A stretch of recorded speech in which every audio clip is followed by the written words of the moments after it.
Good evening, legends. Welcome to the Magpie Army Chronicles. And we are looking forward to the big King's birthday clash tomorrow between the Pies and the Melbourne Demons. The thumbnail says how to slay, or we must slay the demon. And this evening, we're going to talk about how the fuck we're going to do that. And I've got on the panel, I've got Benny and Manny here to start things off. Good day, Nate. Good day, Stefanos. Good day, Steve Sanna. Good day, Chrissy Talbot, Mello. Everyone's in. That's good to see. Um, Tonight's going to be also, we'll be keeping an eye on the Carlton Essendon game as well. Hopefully, I'm sure we're all big Bombers fans tonight, so we'll see fucking oath. The Bombers got a good start, but hopefully they can keep it up and go into tomorrow with smiley faces, hopefully. But we'll know by the end of the night anyway. Manny Costa, how are you, buddy? Hey, buddy. Mick, how are you, bro? Chat, everyone. Benny, how are we going? Benny, How you going? wake Yeah, up. mate. Benny, you there, mate? Yeah, I'm here, Manny. Sorry, mate. Yeah, no, all good. I forgot to unmute myself. Are you fatigued, mate, from the Warbles fucking ultra marathon, mate? I tell you what, like I did probably get 8 hours sleep. I didn't put in as much as the other boys. They were absolute warriors. Yeah. What an effort, hey! But yeah, good to be on again, again with you guys. No worries. It was an absolute sensational effort. And one of the great things about it, okay, if no one is aware what we're talking about, the Warble, Matthew, just did a stream that went for like 28 hours. And he's probably cooked right now. But it was great to hear the voice of this gentleman that I'll put up on the chat here on the screen now, Voidoid Generation. Was on there for ages, and we got to talk to him, and it was an absolute pleasure. Yeah, 30. That's what it was. 31 hours. Yeah, fucking hell. Yeah. All right. As you can see, I've got the teams in up there. People in the chat, get your tips and predictions in. I'll note them down and I'll put them in the vault. And yeah, get them in as fast as you can. So, in Jack Buller, good to see. I'm happy with that. Peza, ecstatic to see him back. Hopefully it's not too early and he doesn't fucking ping that hammy. But if he's fucking fit, he's fucking fit, man. Why wait another week, mate? Yeah. And the other one is the pod. Everyone's excited to see this guy in. Played a one reserves game last week, kicked 2 goals, 5, but was very involved and seems to create opportunities. A natural forward, and it's just what we need. Good day, Adrian. Good day, Jeanette. And out, everyone was calling from the rooftops for this guy to be dropped, and he was Ned Long, and he played in the VFL, and he had a good game. Had a good 30-plus possession game, but he deserved to be dropped, and hopefully he has to work his way in because the only way I can see Ned getting back in is if Ed Allen and Gus stink it up. They're the big boy mids now, and Long has got to supplant them to get in, but that's the way it is at the moment. So Long's in the reserves. Parker's another emission, been in and out of the side. But I'll tell you what, I'd like to see him persisted with, but unfortunately he gets dropped. And Sidey managed, they're saying. He's getting old. I don't want to be the bringer of fucking bad fucking vibes, but it'll be a good thing if we play a really good game tomorrow and we can't fit Sidey back in that team. It'll be a good thing for the regeneration of this team. So yeah, and the emergencies we've got Swaddling could be, you never know, could sneak in. I've got a suspicion maybe Pezza. If he's feeling the hammies a bit tight in the morning, they might say, you know what, Swaddling in. Another interesting one is Ned Long as an emergency, considering he's played a full game in the VFL. Don't think he's going to come in, and then Parker as well. All right. As I little warble, how are you, buddy? Hope you're feeling well. He's going Pies by 17. All right. Nate talks Pies. There we go. Pies by 16. All right. I'm pretty sure everyone's going to be tipping the pod to go well tomorrow. We'll see how he goes. All right, Benny. I'll get your initial thoughts on the team that we've got up there, and how you think we're going to go tomorrow. Yeah, I think it's one of the best selections we've seen this year, and I reckon that was the worst kept secret was that we sort of suspected Saudi would be missing out this week. I think from pretty early in the week there was suspicions and sort of whispers amongst us, and it turns out it was legit. I mean, he wasn't at training, so there's that. He probably even saw enough that he's due an actual management, but psychologically we know that managed means he's back in automatically next game, but he gets his 2 weeks off, and the boys who are in get to strut their stuff, which is nice. Buller in, look, it makes sense. Would have been thrilled to see Swaddling make his debut, but once it got to sort of this morning and we hadn't seen any media about him, it was like, yeah, he's probably just the carryover. But we said if someone gets a tummy ache in the morning, then Swads comes straight in. Don't even hesitate. Just do it.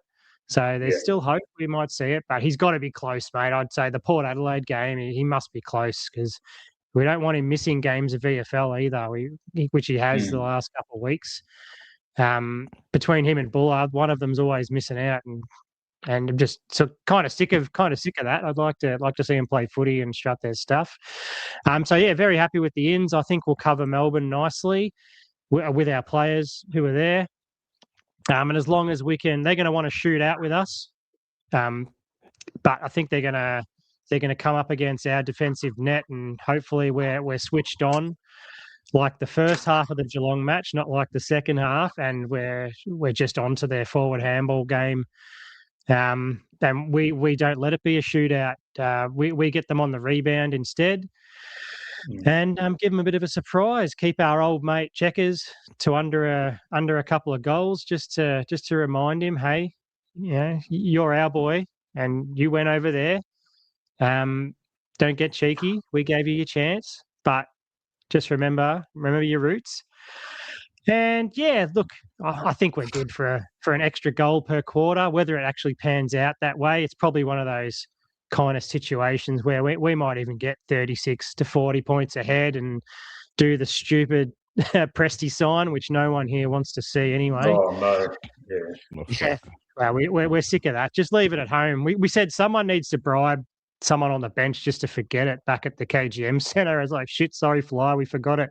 We'll just have to play rocker all day. And just sort of put the foot on the throat for once. Yeah, I think I'm pretty happy with how it all pans out, and I think we can get more goals than them at least. Yeah. Do you think we've gone in too tall in the forward line? McStay, Buller, Pod, Skunk. So in terms of genuine tools, it's McStay and Buller. Yep. And then you've got, like, I always say that Membry is the same height as DeGoey. He's not overly tall. I mean, 188. He's 4 centimetres taller than me, and I'm not that tall. But they can play tall, which is good.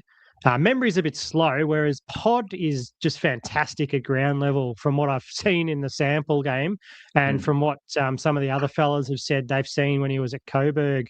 He's just great at ground level. He's very dynamic. So not worried about him being too slow.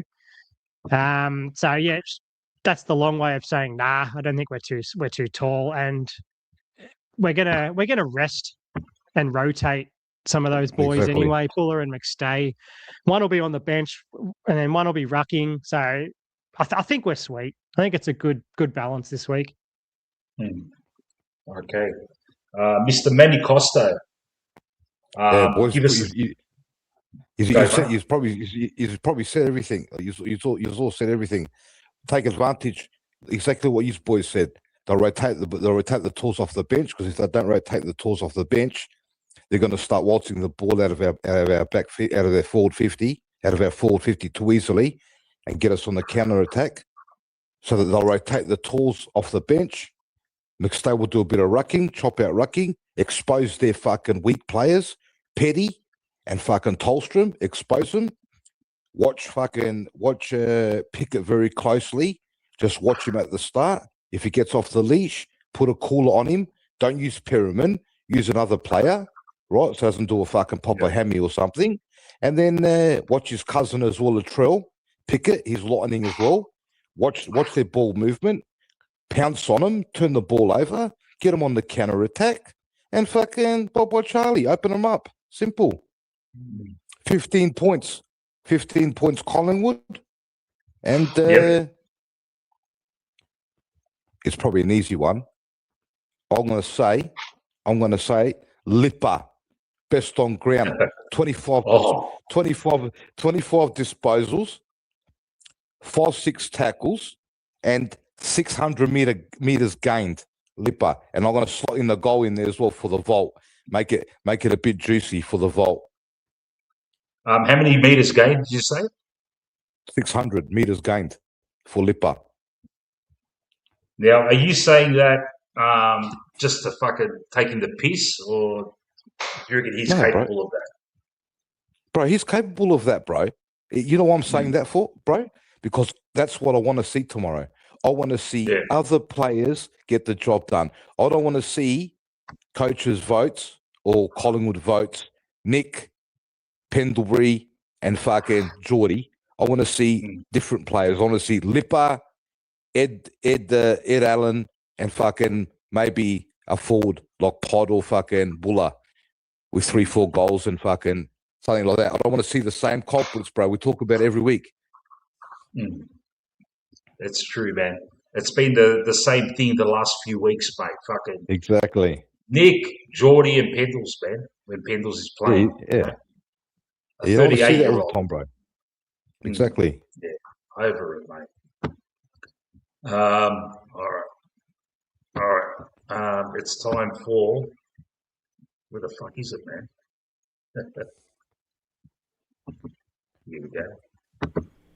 Hey, Fly, listen to me, mate.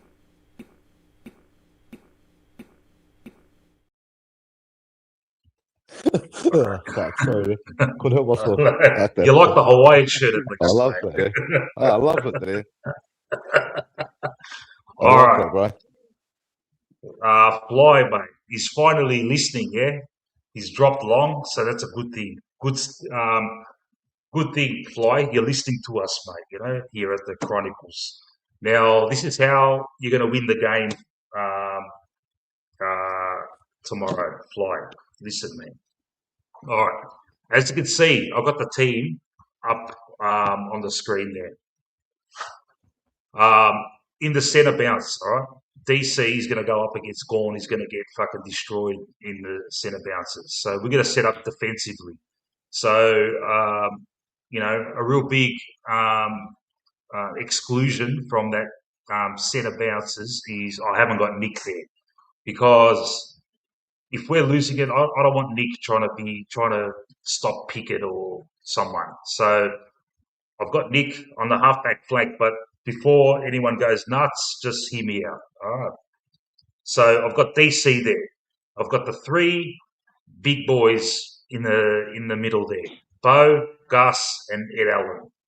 Now, their role would be to negate the other three who are in there because Gorn's going to be putting it right down their fucking throats. So they're going to be right on these guys and tackling straight away and trying to get that ball outside that centre circle into space. And that's where Nick, starting off at half back, runs and fucking gets that ball. They're going to have a tagger on him. He'll be too fast for him, and that's going to be our CBA strategy for tomorrow, Fly. I am very happy that you've chosen Buller. Buller shouldn't have been dropped, so it's good to have a tall target down there, and it's great to have the pod there as well. Fly, it's not only me, it's everyone. The whole Collingwood army is screaming, put Josh on the wing. Yeah, he's an All-Australian wingman. I say it every week. Everyone's saying it. Put him on the wing. And we're also saying, Houston, mate. Let him be. As Manny says, mate, he's the best kick in the AFL, mate. So fucking use him, man. All right, it's okay. Don't make him accountable to pick up someone. Just let him be the man that gets the handball received. And if he takes a kick out, do a short pass to someone and then run past and get the handball and fucking set us off, man. That's how we're going to beat these guys tomorrow. To be honest, I finished work. I haven't had much time to really go through the Melbourne's team. I understand that Pickett is going to be a big one. Who's going to play on Pickett? I'll leave that to you guys and the chat for ideas on that one. And that's how I reckon we're going to slay the demon tomorrow. Because if we don't slay the demon, we're in hell, mate. And we just got to hope tonight, Essendon do a job. They're doing all right at the moment. But hopefully they do a job on Carlton, and because you don't want Carlton sneaking up on us. We don't want to lose tomorrow, and then all of a sudden they're right behind us. So I've got a good feeling about tomorrow as of now, and hopefully as we talk away tonight and as we engage with the chat, the optimism stays. So yeah. Oh, fuck. What's wrong, one, Carlton? Nah, fucking Why you say Carlton? Harry yeah, just marked it in the fucking 450. That's good fucking analysis. Mick, I like it, bro. You like it? Fucking oath, buddy. That's what needs to happen. Also, yeah. I just add something. That just check quickly for me. Is that fucking Bailey Fritsch playing? Yep. 1 second. Bailey Fritsch. Yeah, I can't see him. He's I'm pretty sure he's playing, man. I'll 1 second. Get the Melbourne team up. The chat one, eh? Just quickly on Cozzy. Yeah. Sorry, Manny. Sorry. Yeah, Fritsch is playing. He's playing. Go, Benny. No, talk Benny, about Fritsch first. I'll come back to Cozzy. Oh. We'll come back to Cozzy. Go to Fritsch. So Fritsch hasn't touched it for 3 weeks, right? He hasn't touched it for 3 weeks. I swear to God. He's gonna. He's gonna touch it tomorrow. No. I swear to God, if he's kicking left foot snaps right all day long and he puts 4 or 5 goals on tomorrow, I'm gonna fucking flip. They better, and also the players know that Checkers wants to put on a performance tomorrow against his old side. If you don't understand that, there's something wrong with you. He's gonna want to come out right and do damage. So you got to stick right on him, tight on him, right? Hold him and hold that Fritsch. And also, there's a tall bloke that runs the wing. We spoke about him earlier. It's called Langford. He's got like a mullet on him, curly mullet. He's a tall, lanky player, and he runs the wing. Watch him. Right, watch him, and also watch that little Chandler. There's another player they got called Chandler. He plays on the half-forward line. He's a goal sneak as well. If we can contain them, don't let them get too excited. Keep them nice and fucking calm. Right, we should be right, bro. Exactly what you said. The same as what you said. And as for Pickett, I'm leaving Pickett loose until it's time to break glass. If he's getting off the leash, then I'm going to pull a call on him. But I'll watch him for about 10 minutes and see how he's operating. And if he's getting out of control, then I'm going to call him down. But if not, I'll just keep going head to head. Yeah. All right, Benny. On that same line of thinking with their forwards, in my head, I had Howie playing on Checkers and Billy on Van Rooyen. So I think Howie knows Checkers inside and out, but vice versa, he probably knows a bit of how Howie will like to peel off too. So as long as he's smart about it and doesn't get hurt, I think he can cover Checkers. And like Voidoid says, Checkers has always been the man to sacrifice when the time is right too. So he'll sacrifice his lead for a block or a nudge here, and and make space for their boys. So we've got to be careful of their dangerous forwards. And that bloody Fritsch, he pops up for a cameo every couple of weeks and puts a few. He can put 5 on the board before you know it, mate. Marks, fucking dribble goals, everything. He can do it. He can do the lot. Snaps from the boundary, all of it. So we got to be careful. And we got some smart backmen, but I think we'll be right. Yeah. The obvious choice on Fritsch would be Bruzzy to fucking just poleaxe him. That's an interesting one. Van Rooyen, he's taller than Checkers, so Framps will be the logical choice on him. And Howie should beat Checkers. Checkers is cooked, man. At the end of the day, he's cooked. He should not have a big game tomorrow. Surely, yeah. And like Manny said, he'll want to make a point, won't he? Yeah. Just got to watch that Van Rooyen after he does the chop out ruck, that Van Rooyen. You just got to keep an eye on him, because what he does is he floats forward again. So as soon as he does the ruck, someone's got to lock onto him and watch him, because he'll float into the forward line, and he'll get ready to start taking fucking marks. We do that, we'll be all right, bro. Now, this comment by Rick Inc. is so true, man. Fritsch loves the zone defence. This zone defence that we play, how many times you see a fucking opposition forward get a fucking uncontested mark and just run into an open goal? Yeah, it's how many times have we seen that, mate? And I've got visions of this happening tomorrow. Fritsch is the fucking definition of downhill skier. So he will love to bolt forward when we have a turnover, half back, half forward, wherever it is. He will be sprinting to the goal square. So got to be switched on, Bruzzy, because especially if Bruzzy's the one to take the kick outside 50 and he sort of follows on for a handball receive or something, he's just got to be ready for a turnover.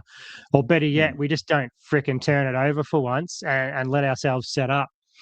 But as for Cozzy, because he sneaks forward too, in my head, I kind of had Bo on him in the middle at centre rucks and things like that. And anytime he creeps forward or it's non-clearance time, we just get Pez to roll with him when he's in the forward line. Yeah. Can you trust Pez to do that? Coming back from a hammy, he did his hammy because he was chasing fucking Watson around. Inside 50. Yes, around the ground, I'm slightly worried about wearing himself out, and he does that extra little sprint and just pops it. Look, I'm confident he's fit because he was doing run-throughs on Wednesday, and that's 4 days ago now, and he's trained again since. So, and I was in the conservative sort of camp up until this week, but seeing that he trained last week and this Wednesday and Friday, I'm pretty confident, but I still wouldn't want him getting 10 Ks on Monday. Yeah. Now, Melbourne, man. Go, Manny. Go. No, see, it's like Pez is important for us in that back 50 as well, because sometimes you watch him and he gets that little hand in quickly or gets a little punch in and fucking he spoils the ball and fucking he's critical back there. So, do what fucking Benny said. Get someone to take care of him in the midfield, Cozzy, maybe Ed Allen or something, just to watch him. And if he starts drifting forward, then you get a player to pick him up, maybe a fucking Quaynor or someone that's more durable, and let Pez fucking roam around by himself in the back 50 and get the fucking ball moving. Yeah. Melbourne. Uh, they want to play rock and roll football. Yeah, Melbourne wants to play rock and roll football. They need to tone it down a bit. They're not the Harlem Globetrotters, these blokes. So what's got to happen is, as soon as they start moving that football or getting that handball receive going, they like using the boundary. I've noticed they like getting handballs on the boundary line. So if we can press up on them instantly, press up on them straight away, put the pressure on them, get them to fumble that footy and pounce on it, and get them on the counter attack will be all right. But the press up, when we press up on each player with the footy, it's got to be instantaneously. If there's 1-2 second delay, they're going to pop the handball over the top and just keep popping over all the way down the ground. So that's it. It's got to be manic pressure, man. Yeah. It's like second half against the Catters. We were just always a little bit off that fucking tackle or block for the handball, and they got us. They just got us every time. And that game against the Cats, we got absolutely belted. But you're right, man. There was a moment there early in the third from memory that we lost it there, and we missed so many fucking easy shots too early up. It could have changed it. Now, Stephen Sanner, Houston been so bad this year. Watch, he probably gets best on the ground. Are you going to put that in the vault, buddy? Or is that just an what do you call it? Like an ironic statement? Are you ready? Are you prepared to put that in the vault? All right. Yeah, Melbourne's form, man. They got fucking absolutely belted by Essendon earlier in the year. Surely they're not that good. Now, they're going to show up tomorrow. You just know it. It's a big occasion. Their mentality is going to be fucking, we're going for this. They're in a good ladder position too, so it's not like they're fucking, bottom four like, Richmond and Essendon and that. There's no hunger. There's hunger there. They've got a new coach. It does scare me a bit. They do scare me, man. I'm looking at their team now, and they've brought in two fucking tall cunts to take on our tall forwards. They've got Lever and McDonald in. They've got a first gamer as well, Kentfield. Don't know anything about him, but so their team's looking good, man. There's a few names there, man. Big Maxi Gorn, Jack Steele, fucking Fridge, Van Rooyen, Checkers, Pickett, Langdon, Sparrow. Harrison Petty. I don't rate him. Might be good that fucking Gorn's playing there, because it might force us. It might force us to play a different game style, more 45 kicks and down the because while Gorn's there down the line, mate. I swear to God today, if I see us bombing the ball to Gorn and he takes 9-10 intercept marks all afternoon and he keeps running down the line waiting for that ball to come there, it might force us. It might force us to play a different game style because Gorn's down there. So all they got to do is, on every occasion, make sure you're not kicking the ball anywhere near Gorn. Kick it away from him, because if you kick it towards him, he's going to intercept the ball. They're going to have runners running past him. He's going to handball the ball to him. They're going to open the fucking ground up, and they're going to open us up. Also, surely our players, the premiership players, they can hit a fucking handball. If the handball's on the floor, on the grass, or lie down on the feet, or it's a loopy handball, they're gonna they're gonna give it to us. The handballs have to be crisp, right in front of the player as they're running.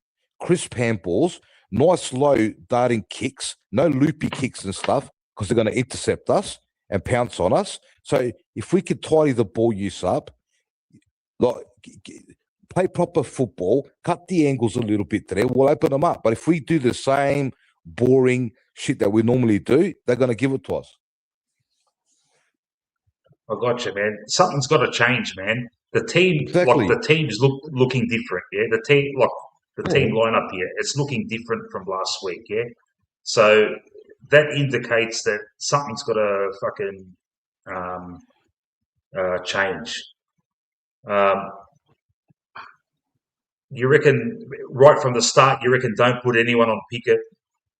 No, well, because you're playing into their hands there. Because what's going to happen is, we know they're going to put someone on Nick straight away. They're going to put a tag on Nick.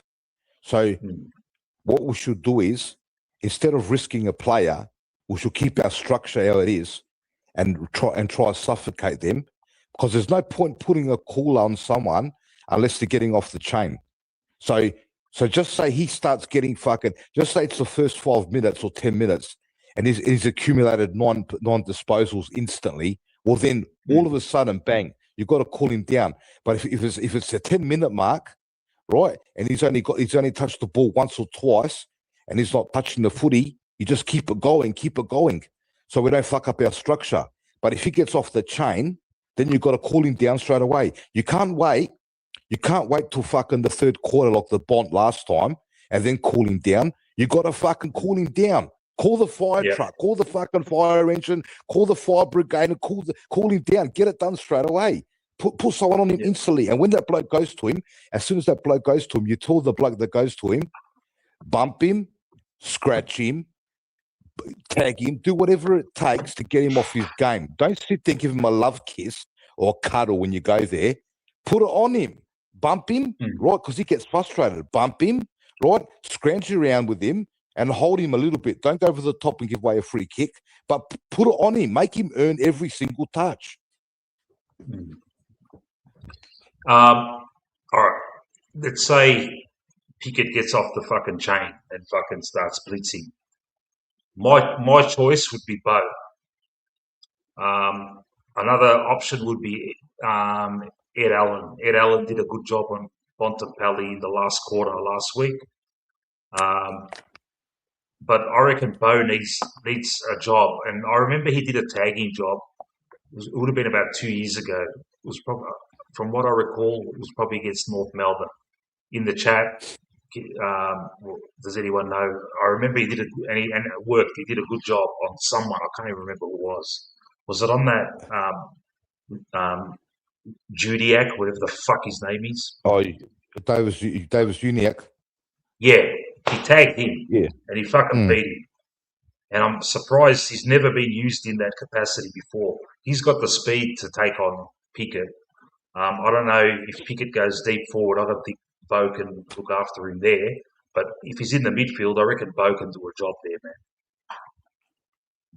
Bro, as long as that fucking Pickett, right, as long as he's not doing damage in the midfield and forward line. If it's one part of the ground, it's not too bad. But if he's doing damage in the midfield and then he's going up forward, because what he does is he gets the ball in the middle and he hammers up forward and he gets on the fucking end of it all the time. I see him get on the end of fucking the ball all the time and he kicks these goals. So as long as he's doing damage in one part of the ground, it's better for us if he's doing damage in the midfield and then he can't get it in the forward line because he can't hurt us as much. But if he's getting it in the midfield and then getting it in the forward line and he's snapping goals left, right, and centre, then we've got big dramas. So we'll have to wait and see what's going to happen, bro. Yeah.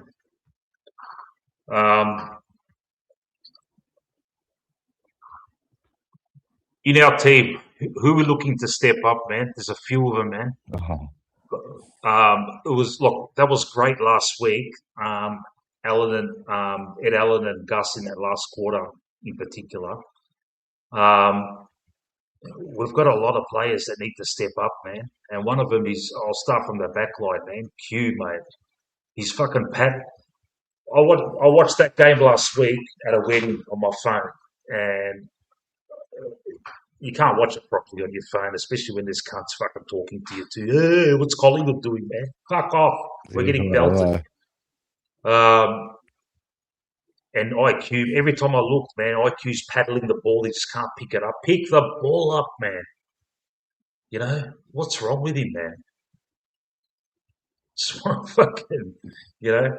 Yeah, drop the mark in the square. Do you see the one where you drop the mark in the square and the ball bounced up and fucking, and that what's his name? that quick crafty player from the Bulldogs done a pirouette around him and fucking snapped it straight through. Yeah. You can't afford mistakes like that. Little mistakes like that all add up, because then at the end of the game it's 4 points, right? And all those little mistakes add up. You got to be fucking on. You got to be on it 24/7. You got to be on it hard. The whole game is got to be fucking alert time. Mm. Yeah. Dan Houston, man, as Steve Sanders says, put him on the wing. I don't know, man. I don't know about the wing, man.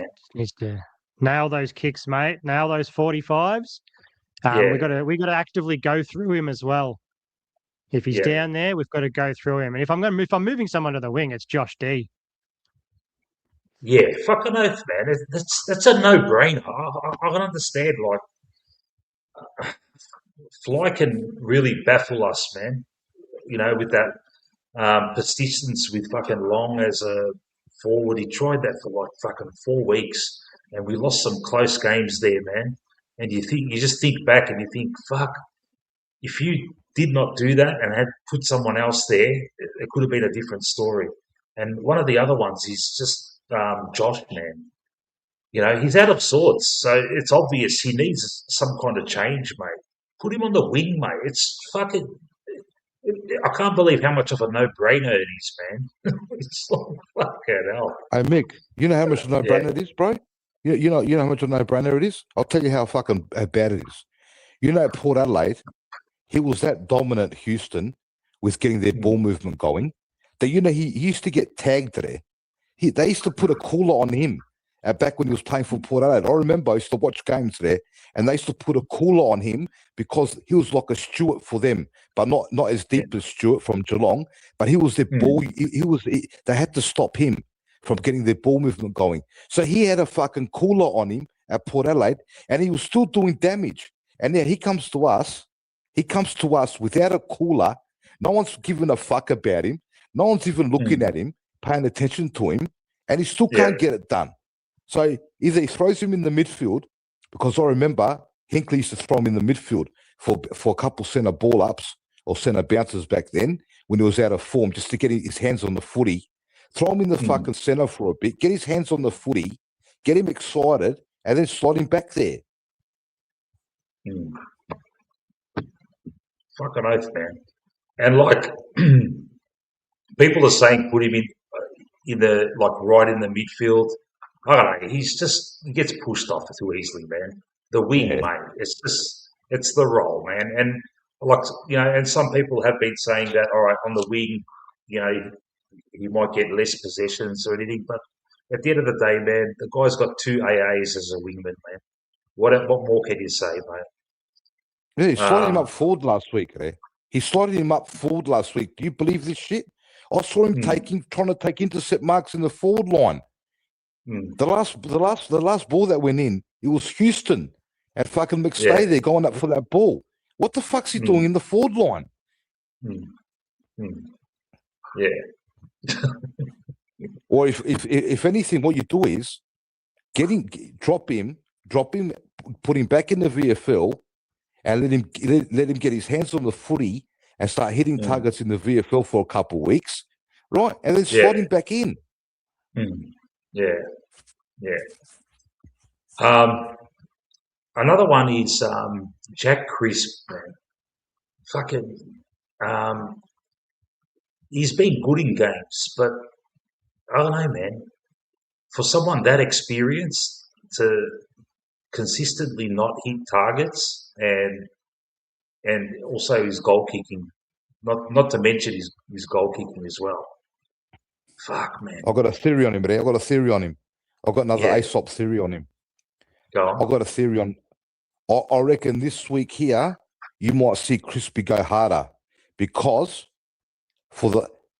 he had to hit a trigger with games played to get a contract extension.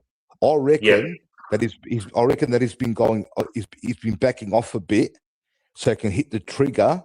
And now that he's hit the trigger for an extra year, right? He doesn't give a fuck anymore. He's got that contract. I reckon he might start going in harder. Because I remember he used to keep running with his head over the footy and get the ball out of the packs, like give a little handball off and fucking run through plays and shit. So hopefully now that he's fucking hit a trigger, he doesn't give a fuck anymore. He might start fucking going in harder. Yeah. I'm glad fucking Melksham's not playing. He's always good for fucking 3 goals against us.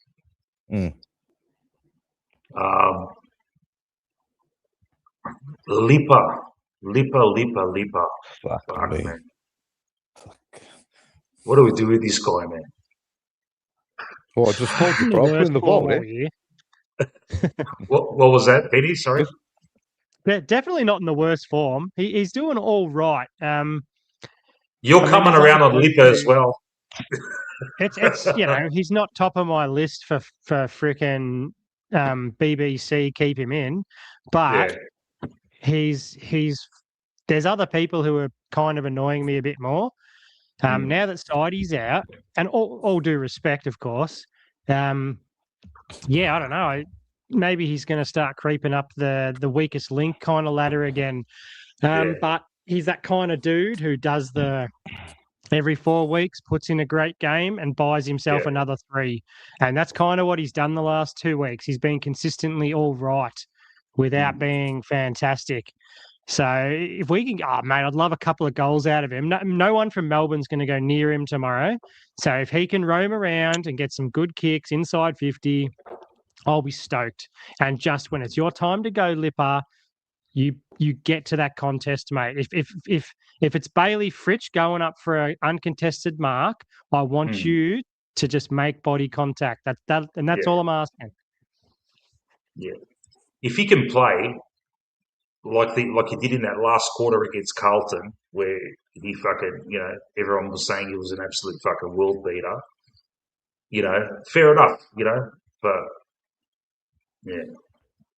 I've got the man, the myth, the legend, ultimate greatness backstage, and I'll get him on. G'day, Shorty. Hey, fellas, how's it all going? Good, man. Yes, g'day, Shauno. Shorty, I've got to ask, mate, how did that spaghetti and meatballs come up, mate? It wasn't spaghetti. I don't even know what it was actually in the end, but yeah, when you're on another device where you don't have noise cancelling on, you find out that the background has sound. Yeah. No, it was just I was just doing a bit of a shop and stuff, so went to Coles today, and because obviously all the bags were rustling, so I was just trying to put everything back in the fridge. What you do on a Sunday? You were the main man this morning. You took over the marathon stream, did you?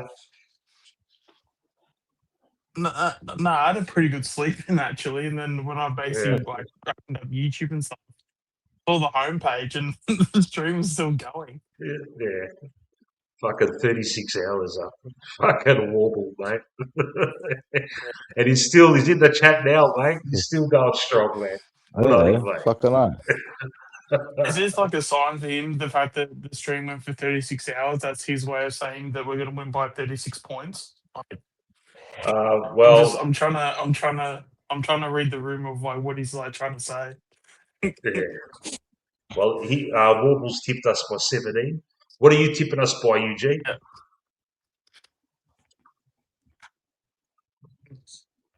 Shorty, what's your tip? I don't know. Prediction?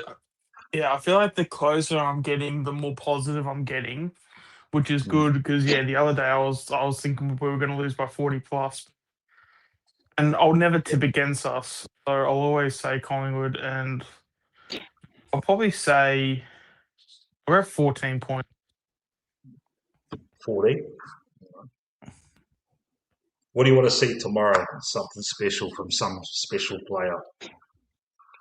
What I want to see tomorrow, I want to see a win. That's what I want to see. I want to see an absolute fucking belting. Nice.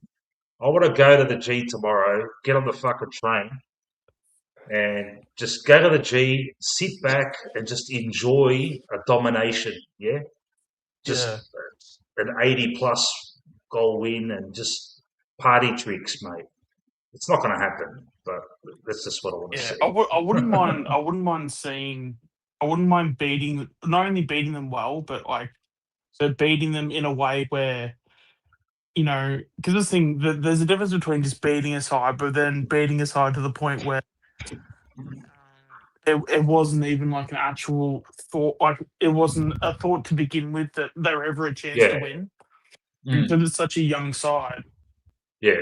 Sort of want to beat them by say like 40 points, but Yeah. then sort of beat them at their own game with their running style, the fact that they're so young. You want to Yeah. sort of beat them with like experience and just just like the running patterns. Yeah. You want to? I want to beat them like what Frio did to fucking North the other day, man. It's like 120 Yeah, points. It's like North haven't been fucking that bad this year. Yeah, they've had some surprising results, and I reckon their squad's okay. And they got belted by yeah, 120 points. Now, why the fuck can't we just go out and do something like that, man? Yeah, they work at the no game idea. style. They work at the game style. As it's halfway through the season now, teams work out the other team's game style. They go do oppo on them, like oppo Yeah. research on them, right? All the coaches and shit do fucking research on them, how to stop them, what they do well, Yeah. and they give it to them. So as long hopefully, what I want to see is right center bounce, Nick with a tagger right on him, launching out of the fucking midfield there. And then you see the Padre coming out there, leading out the Padre on his chest. The crowd goes trooper, then Pod goes back there, and then boom, from 50 meters, and it just puts one straight fucking into the crowd, right? All of a sudden there, the boys are up and about, the excitement erupts, the crowd's up and about there, then it's fucking rock and roll football from then on. That's what we need to see. If we see them get on top of us, they put on 3-4 quick goals and the crowd goes quiet like the fucking West Coast game.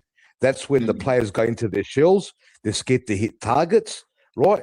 They're scared to pull the trigger, and then it becomes a fucking tussle. So we want to see full-blown fucking excitement, mate. Yeah. Absolutely. But we've only seen it once this year, man, against Essendon, Exactly. and that was only in the second half too. That first half was like neck and neck. They were in it, but then we just went bang. And mate, that I've had it in my mind this whole fucking throughout all these fucking shitty games where we've been fucking competitive against the top teams, and we're drawing and losing. I've had it in my mind, and you put it in my mind, Manny.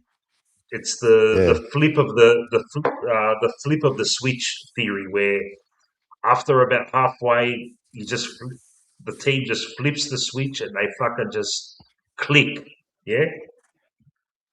Yeah, well, And the fucking season's on the fucking line.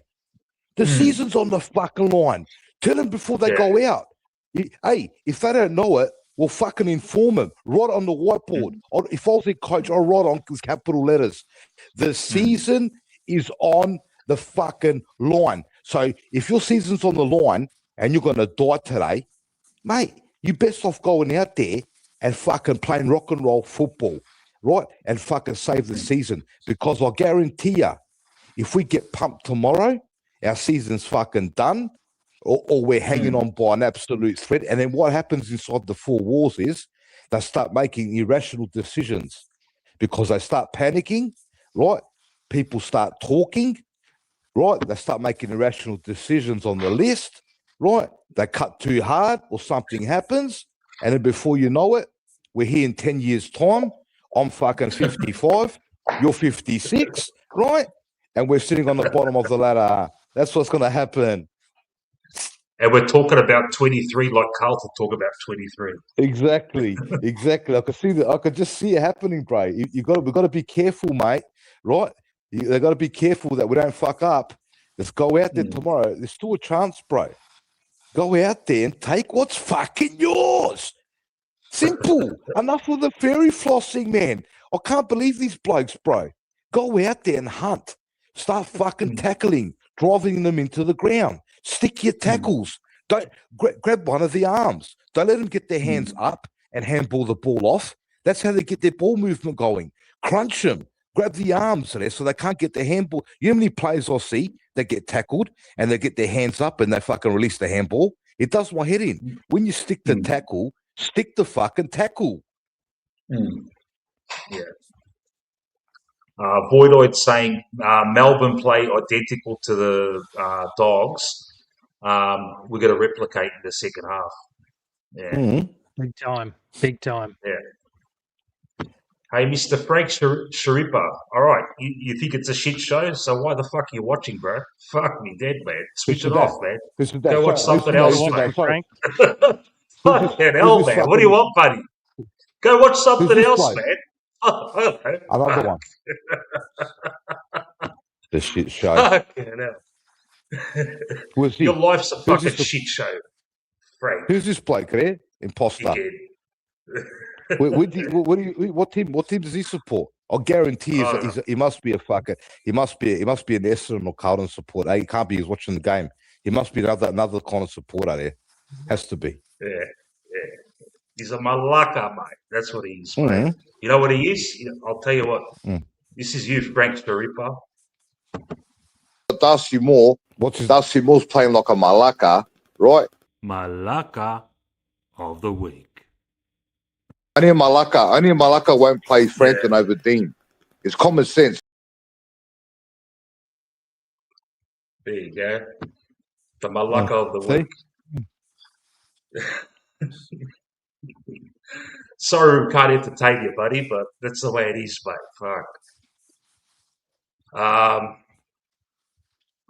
Who else we got, man?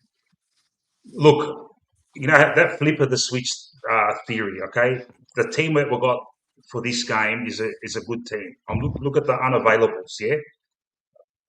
A fit and firing Bobby, and I've heard some other shit. I've been hearing some other shit that he's gone back to fucking WA or some shit again. Oh my God.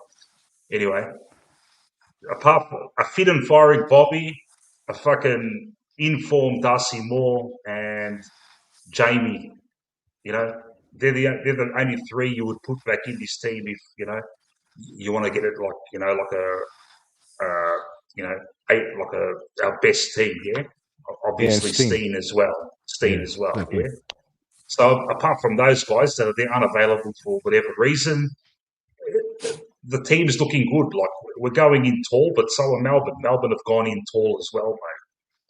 So it'll be an interesting game, man. What can I say, mate?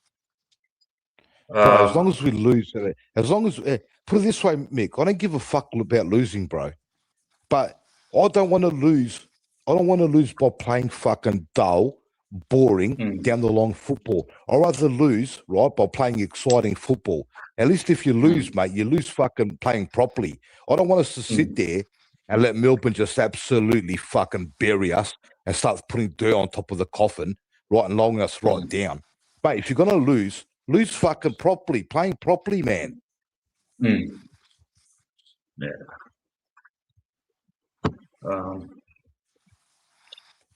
What else we got here? Fucking hell, man. We're going to be losing the ruck fucking contest the whole game, man. That's what shits me, man. Look, having said that, but DC, he's got an okay record against Maxi Gorn, yeah? Especially around the ground. Yeah. Now, and also in that State of Origin game, right at the start of the year, with the new rules, he did all right against Maxi Gorn, but, who knows what the conditioning was for both players, but, something's got to give with DC, man. I don't know. Who's our ruck coach, man? Is someone fucking telling him, what can he do to kind of get over this, man? All right, the rules are against you. You got to work something out. He has to lose. He has to lose weight, bro. He's got to lose fucking. He's going to have to lose 7 kilos, bro. So he's not that heavy and be able to jump another fucking 2, 3, 4 inches minimum or a bit more. If he doesn't lose weight, then he can't get up off the ground. Gorn's going to win the taps. So maybe he was doing well in the fucking in the Origin game, because don't forget today, you got absolute gun mids on every side playing in that fucking. He would have had Patrick Cripps in the middle. He would have had fucking gun mids in there, right? And they would have been able to fucking chuck Gorn's taps. See? Yeah. The thing is, how do you lose weight? Like, it's the middle of the year, mate. It's done, mate. It is what it is, mate. It is what it is, man. I'm just talking about like rucking technique kind of thing. Like, is there anything you can do to fucking do anything about these centre bounces, mate? They can't. You got fucking schooled by a 10 gamer against fucking, who was it? Against Adelaide, you know? You got fucking, you know, come on, dude. You know, you're an experience. One part of being a full professional player is you got to work around this shit, man. Work out a strategy where, you know. Well, let's the players go after Gorn there. I saw Port Adelaide do it one day. Port Adelaide went after Gorn there. They went after him. And they gave it to Melbourne. They went after Gorn. He couldn't handle it, bro. Get the players to go after him. Fucking keep hurting him. So he can't jump off the ground there. Mate, you gotta do what it takes to get the fucking job done. If that means going out of the line, if that means going out of the bounds a little bit, not too fucking obvious, but just go out of bounds a little bit, bro. Get a bit ruthless, right? And fucking put it on him. Yeah. It's so true, man. Fuck me dead, man. It's been a frustrating year, man. It's even getting more frustrating because fucking Carlton's hit the front and it's giving me the shit. Yeah. Low scoring game, huh? That one. Fuck these cunts, man. Come on, Bombers. Fuck me dead. Do us a fucking favour, mate. Are you off to the game, Ultimate Greatness? Nah, at the moment, looks like I'll probably be missing this one. I actually had tickets from Ticket Tech last week, but I got timed out. And then because, last week they did the whole allocation exhausted thing. So actually, I might be able to see if I can get a ticket. So I don't think it's sold out yet, but Are you trying to get a ticket for just yourself or for two people? Nah, if I'm going, I'll be getting 2 tickets. Yeah. There should be fucking 2 tickets available somewhere, man. Even if it's in the fucking nosebleeds, mate. It's ridiculous. It's not a fucking sellout. Oh well, that's the thing. So I bought, I had 2 tickets at Ticket Tech, and for those that use the system, there's like a 10-minute timeout.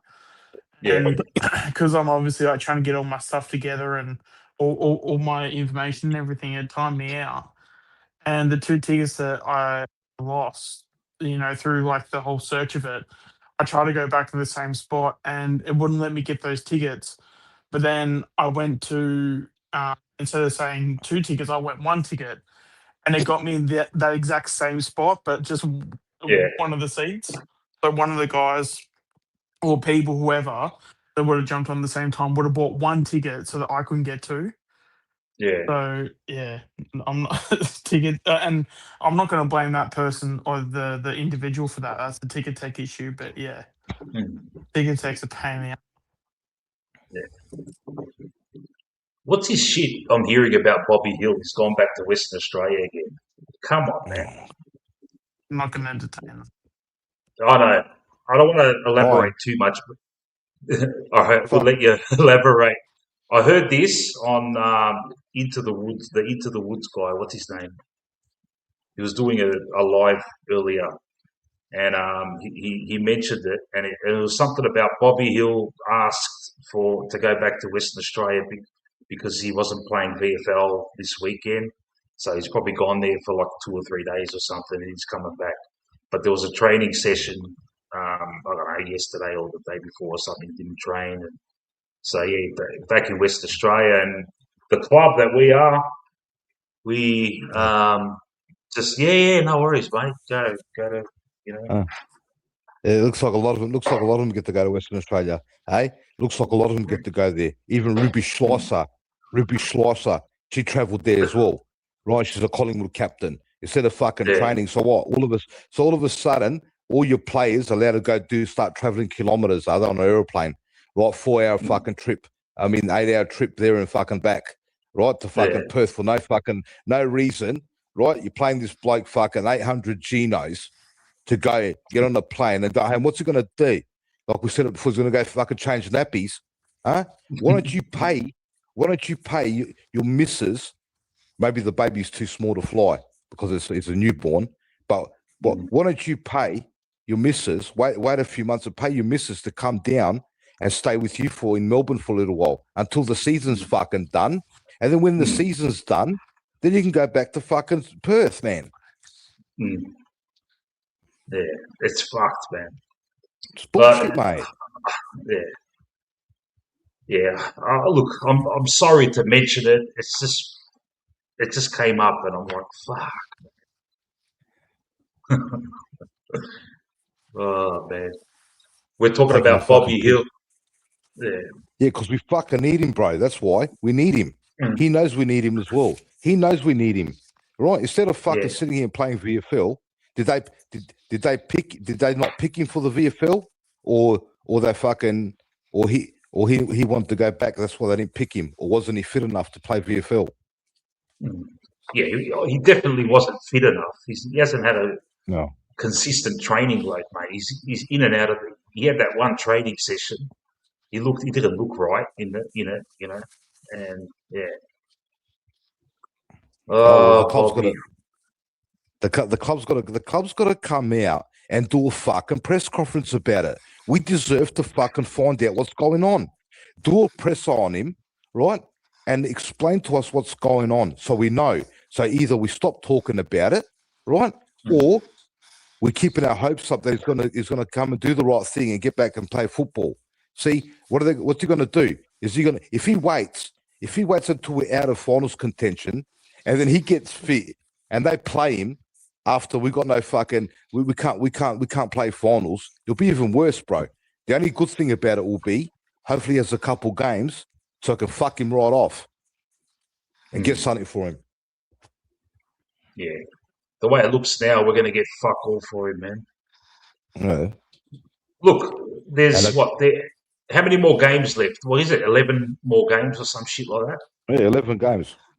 So for him to play again, he will need, it's 4 weeks away, at least, yeah? That's the best case scenario, 4 weeks away. It doesn't look like it, man. He's gonna. We're not the kind of club. We're not the kind of club that can afford this shit, bro. Different story. If we had fucking young guns everywhere, and we had young draftees ready to fucking develop and launch into our side, all right, today it won't bother us that much. But we're fucking struggling as it is today. We're scraping the bottom of the barrel there. You know what I mean? To find players and to get some excitement around the club, and then we've got this bloke here, right, driving around the fucking $100,000 Merc, right? Playing fucking Snoop Doggy Dogg music, right? Giving his playing Snoopy Dogg music in a fucking Merc with the fucking top down, with the nice breeze going through his fucking hair, right? He gets his neck tattoo. He probably went to Thailand to get that done as well, right? Gets neck tattoos, right? He does whatever he wants to do, and we're sitting here struggling to get wins on the board. You kidding me? And we've got players going down with knee ricos, right? Jamie Elliott's on the couch with all these fucking machines on him, off of blood circulation and all this other bullshit. And this bloke, he doesn't give one fuck, right? And he's out there living it up, mate. Oh, man. Well, fuck, it's true, bro. Think about it. It is. I know, man. I know. It's just ridiculous. And the thing is, it's not like a situation where it's a marriage breakup, man. It's not like something bad, like he's on fucking drugs or, exactly. like a real serious fucking crazy shit. Yeah, it's just fucking, it's just think about the bullshit, dramatic think about him cruising the coastline there of Perth. Perth's got great coastline, beach esplanades and shit. He's cruising the coastline, right? The top's fucking winded right back. He's got the music fucking pumping, right? He's nodding his head, bouncing his head up and down as he's cruising fucking the esplanade, right? And fucking living life, mate, on Collingwood's fucking purse. While we're struggling, we're trying to find small forwards, right, to get the job done. Premiership on the line. And he's fucking living it up, bro. Yeah. Oh, man. All right, let's go back on the good news. Exactly. The good news is we've got this player called fucking Gus Anderson, man. I fucking love this guy, man. Fucking hell. Things happen when this guy gets the footy, huh? I told you there. People didn't How believe about- me there. I told Benny. I don't know Yeah. if you heard me, Mick. I don't know if I've told you the story there. Benny knows the story. I told you there. You know, when he was playing at Sturt, my Yeah. godfather, he lives right across the road from the Sturt Football Club, where the stadium is there, the stand, right? They got a stand there. My godfather lives right across the road. It's about 15 meters away. And when I used to go visit my godfather, Sturt was playing across the road.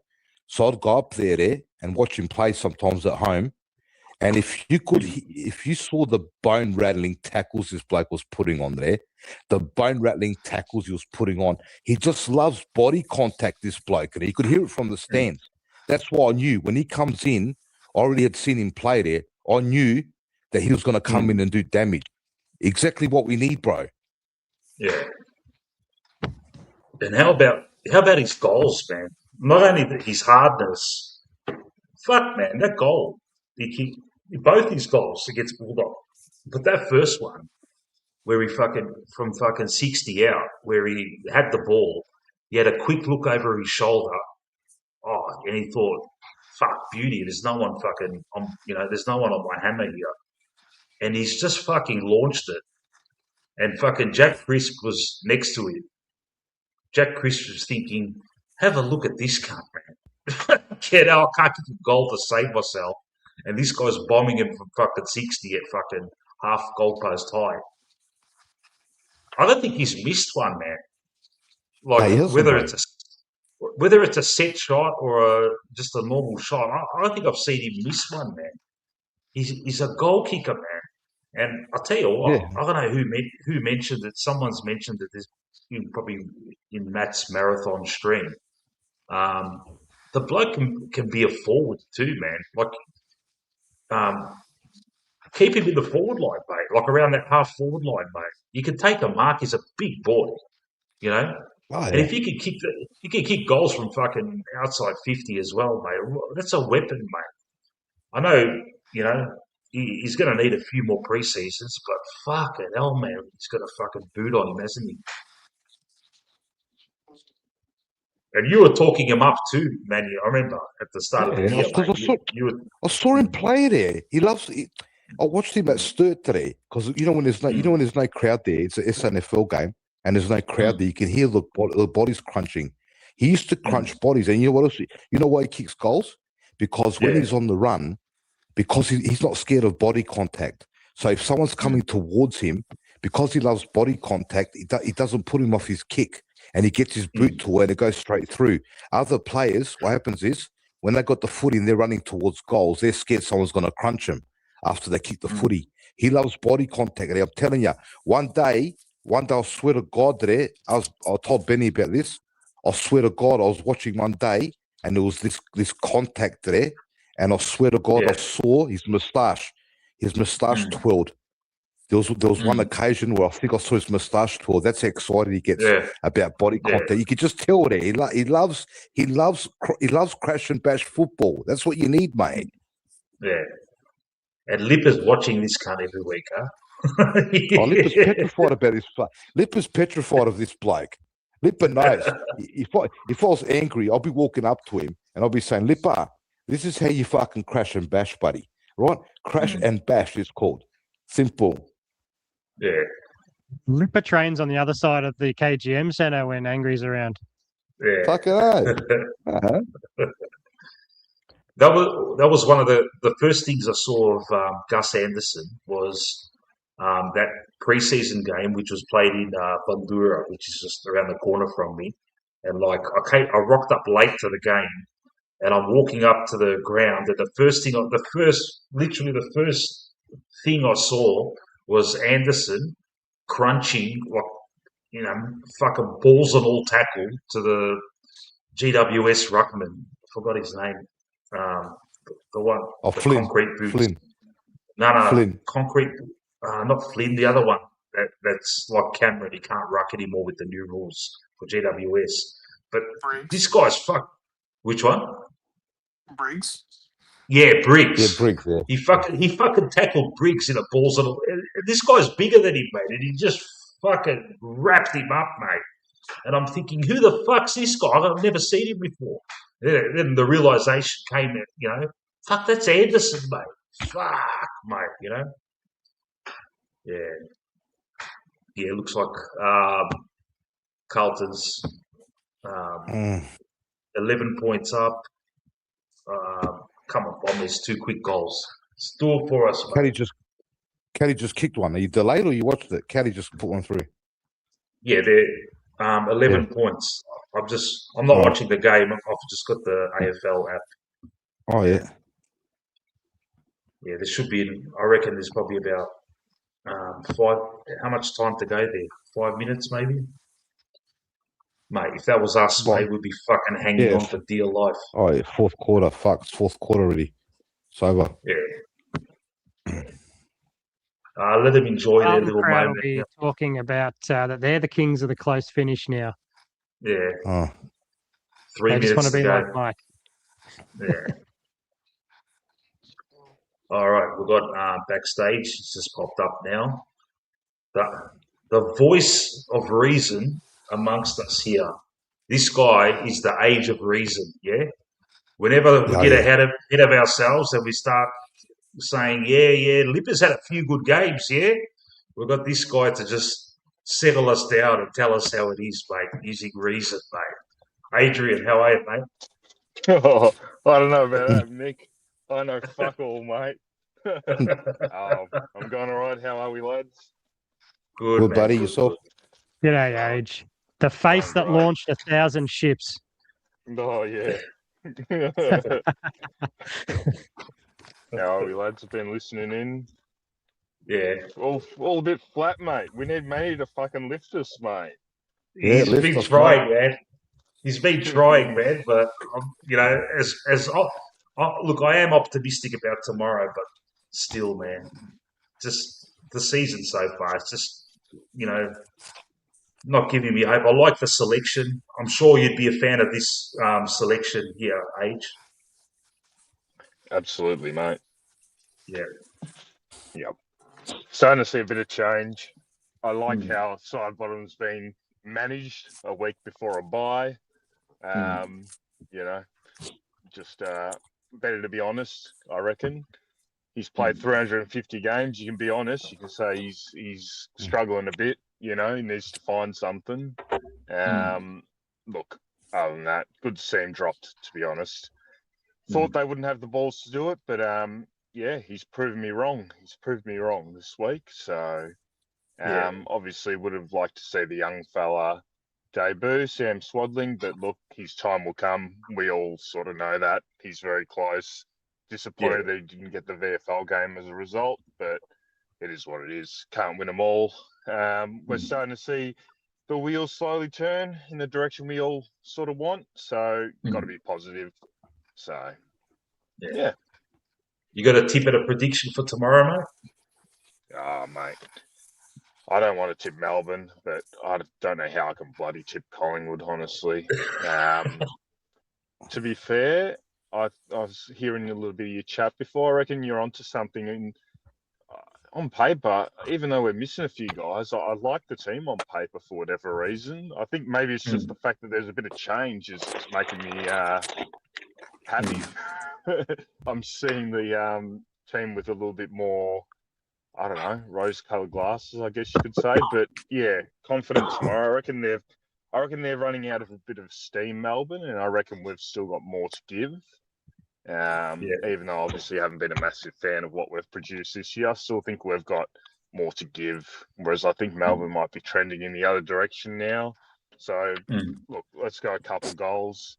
Couple goal win to us. And, yeah, I love Manny's predicting Lipinski to have a big game because I was actually thinking the same thing. I said, this is the sort of opponent where he'll probably get off the chain. For whatever reason, something about Melbourne makes me think they suit Lipinski. Don't know why, but to not copy him, I'm going to back in my man Howie, even though I've written him off.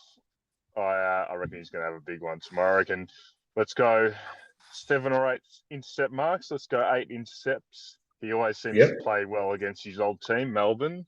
So let's go Howie, 8 intercepts, 24, 25. Let's go 25 touches. Let's go really outlandish.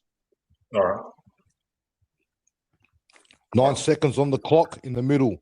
Essendon. Yeah. Last baller. 5 points down. Fuck me. Is it?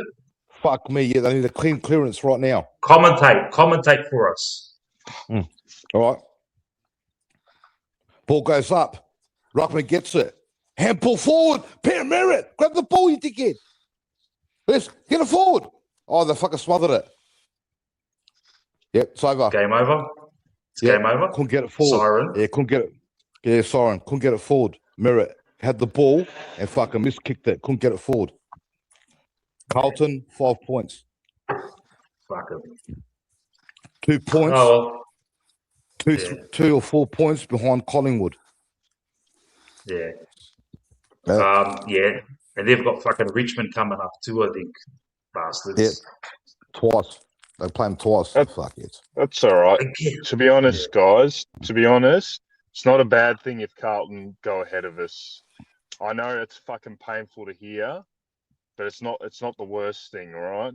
Because that'll really mean we've fucking done something drastically wrong, and it'll just create more of a groundswell for change, because I'll tell you now, our supporters will be filthy if we find ourselves behind Carlton after all the bullshit that's happened this year with them. So, you don't want to see it, but also at the same time, the appetite for change will be in the air. And I'm not talking about coaches or anything, but I'm just saying the blowtorch will be on us from our own supporters as a whole, So you got to win games, mate. Like, that's all it comes down to. You got to fucking win games of footy, mate. Like, that's all it comes down to. You can make as many excuses and this and that, but you just got to win games of footy, mate. So they're doing it now, so we have to too. Yeah. Did you give me a margin, Adrian? 12 tomorrow. Points. 12? 12 points, yeah. Anyone that's going to the game tomorrow, I'm going to the game. Feel free to come and say hello. I'll be outside gate 4, smashing my darts at every change. Beautiful. So come and say hello. Hopefully Frank Sharippa doesn't come, but I'll be ready anyway, mate. Don't worry. Frank the Ripper. Frank the Ripper. Frank the Ripper. The Mummy's got to make him. Yeah, Malacca of the week's Ripper. Ripper's mummy. I'll guarantee you, Ripper's mummy is making him a nice toasted sandwich, right? Nice toasted sandwich. He's going to make him a nice fucking Milo, warm Milo, right? And he's going to go grab him and tuck him into bed. All right, that's what's going to happen to fucking what's his name. All right. Sounds like my dinner before I got on keto, mate. Yeah. But my dad tucked me in, not my mum. Exactly. Yeah. Oh, mate. Are you going to the game, H? I'll be there, mate. I'm gate 4 as well, so I might. Beautiful. Finally get to meet you tomorrow, Mick. Yeah, man. It's got to happen, mate. I will, mate. Yeah. I will. Yeah. I'll be in there fairly early. I don't think I'm going to get there as early for the slide. I'm going to be working in the morning, but try and get there a little bit earlier. And I'll hit you up for sure, mate. No worries, man. Your gate's getting further and further away each week, Mick. Yeah. I'm going to have to start jogging. Yeah, man. You make a good effort. I'll give you that, Benny, mate. You walk all the way around the ground, mate, to catch up for a quick chat at half time. So yeah. Where are you, Benny? In the Ponsford? Yeah, gate 1, mate. Beautiful, mate. And it's going to be a nice afternoon tomorrow, man. Apparently no bullshit weather, so no excuses, man. Got to go out and absolutely belt these fucking cunts, man. Well, I think you spoke about it during the week. Like you're talking season on the line stuff now. Like I don't want to be dramatic or anything, but you know we can only afford to lose another 4 or 5 games for the year, and she's cooked. You know, Yeah. like you got to win games. Like it's simple as that. I know. Yeah. You know, we're holding on to a bit of hope and that we can turn it around, but we just got to win. Tomorrow's a 50-50 game for all, you know, intensive purposes. You just got to win. You got to show that we're capable. We've still got a bit of spark left in us, and a little bit of change might bring, you know, just something. Like I keep referencing that Sydney game, but I still think that's the best we've looked all year, and it was the most inexperienced side we had. So if that's not telling you there's a little bit of appetite for change there, you just got to, just look at that game. If we see something like that replicated, we're going to go on a 4 or 5 game winning streak now.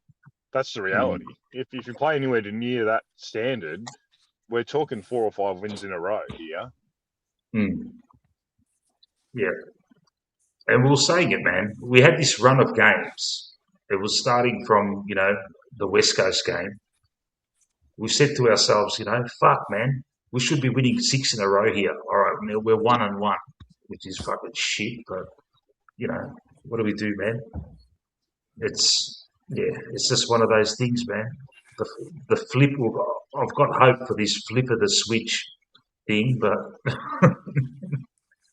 uh, but the team that's in, I like it. That's a good thing, you know. You know, Pez is back. We've missed him.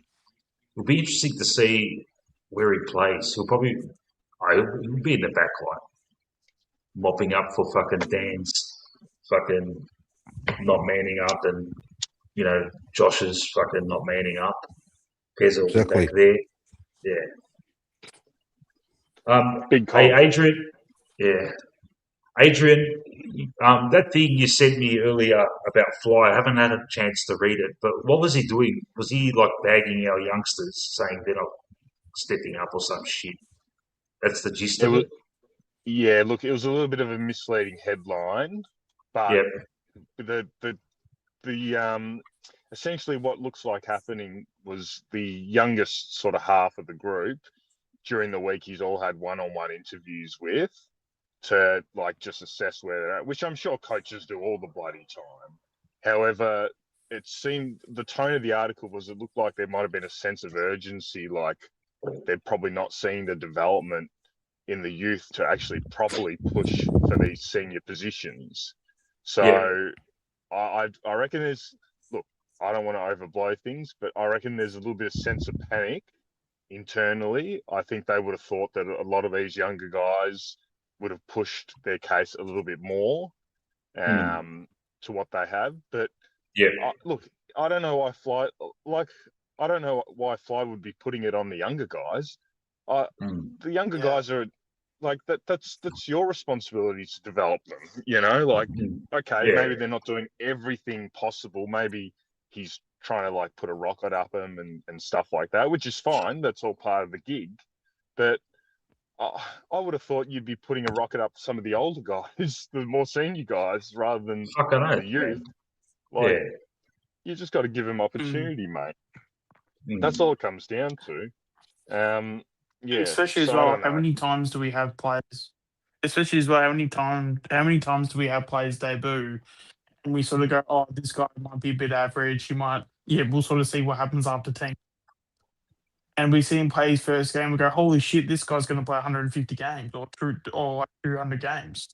You know, because that's the thing. Once you know, VFL and AFL, it's as if it's like a different pond, like altogether. So if you throw a fish in that pond, you know, because and there's been plenty of players over the years where when everything around them is getting harder, they get tougher.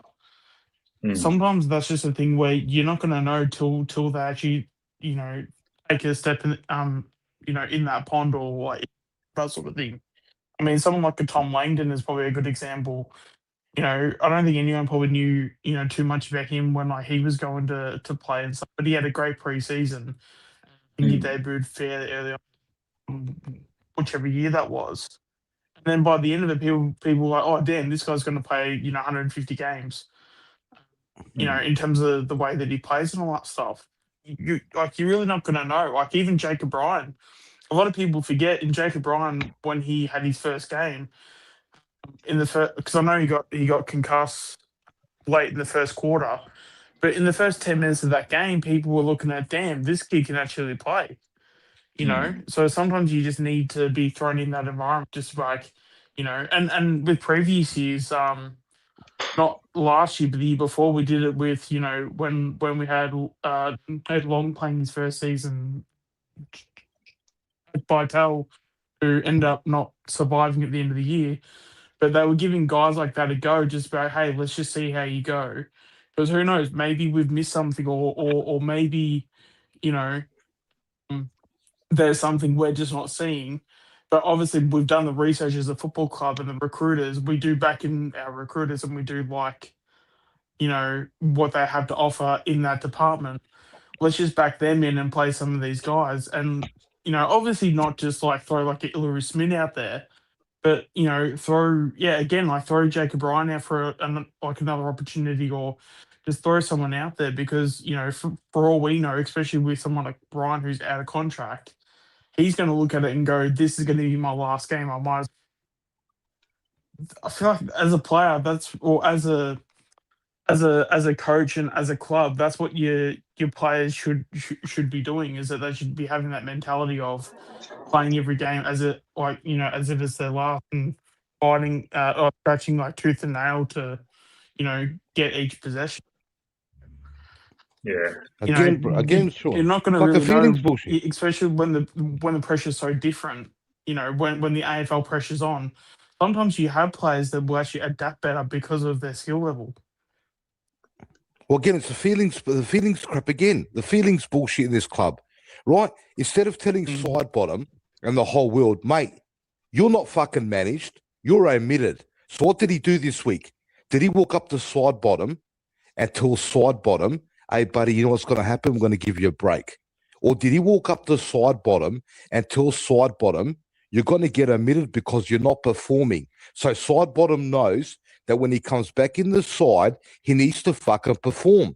Or did he gloss over it and say, nah, sidey, I'm worried about your feelings. I'm going to say we're going to manage you for a couple of weeks because the bye's next week. Or did he say to him, like we all can see, that side bottom deserved to be dropped?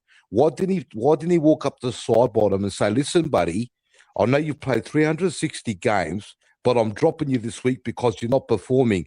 If you don't come back in a couple weeks and hit the ground running and start performing, we're going to have to make the hard conversation with you. It's as simple as that. That's the problem. Again, with all this fucking half-ass bullshit, put it right on them, man. Simple. You're going to have to do it sooner or later, so you might as well do it fucking now. Yep. I don't know why you'd be putting the hard talk on the bloody kids, mate. Let the kids give the kids the chance to show what they got, and then you can bloody have the hard conversations with them if you give them the bloody opportunities. Don't give them the rocket up, and when you haven't even bloody given them a look in. It's pretty simple. Like, no, is that okay? Yeah, sorry, bro. You keep going, mate. No, I was just going to say, if you give them a block of 3 or 4 games and they're not showing you what you want to see, then you can give them the hard conversation. Don't give them a hard conversation when you're letting them right in the fucking twos for bloody 3 years. Yeah. Like, you know what I would have said? Yeah. If I was the media person, you would have said, "Fly, you fucking dumb dickhead, huh? Do you know what you're talking about?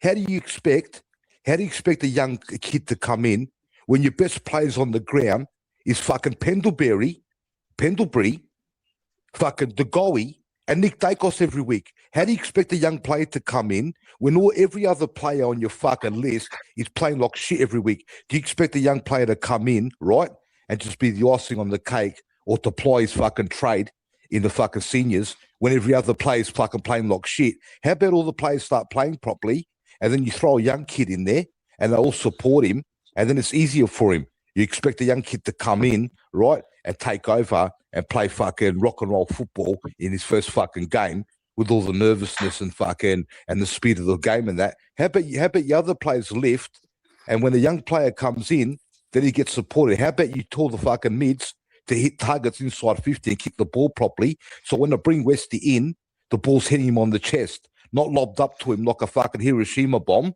right? And the bloke's fighting against fucking 3-4 fucking defenders. How about that? How about you fucking sort that out first? Talking shit.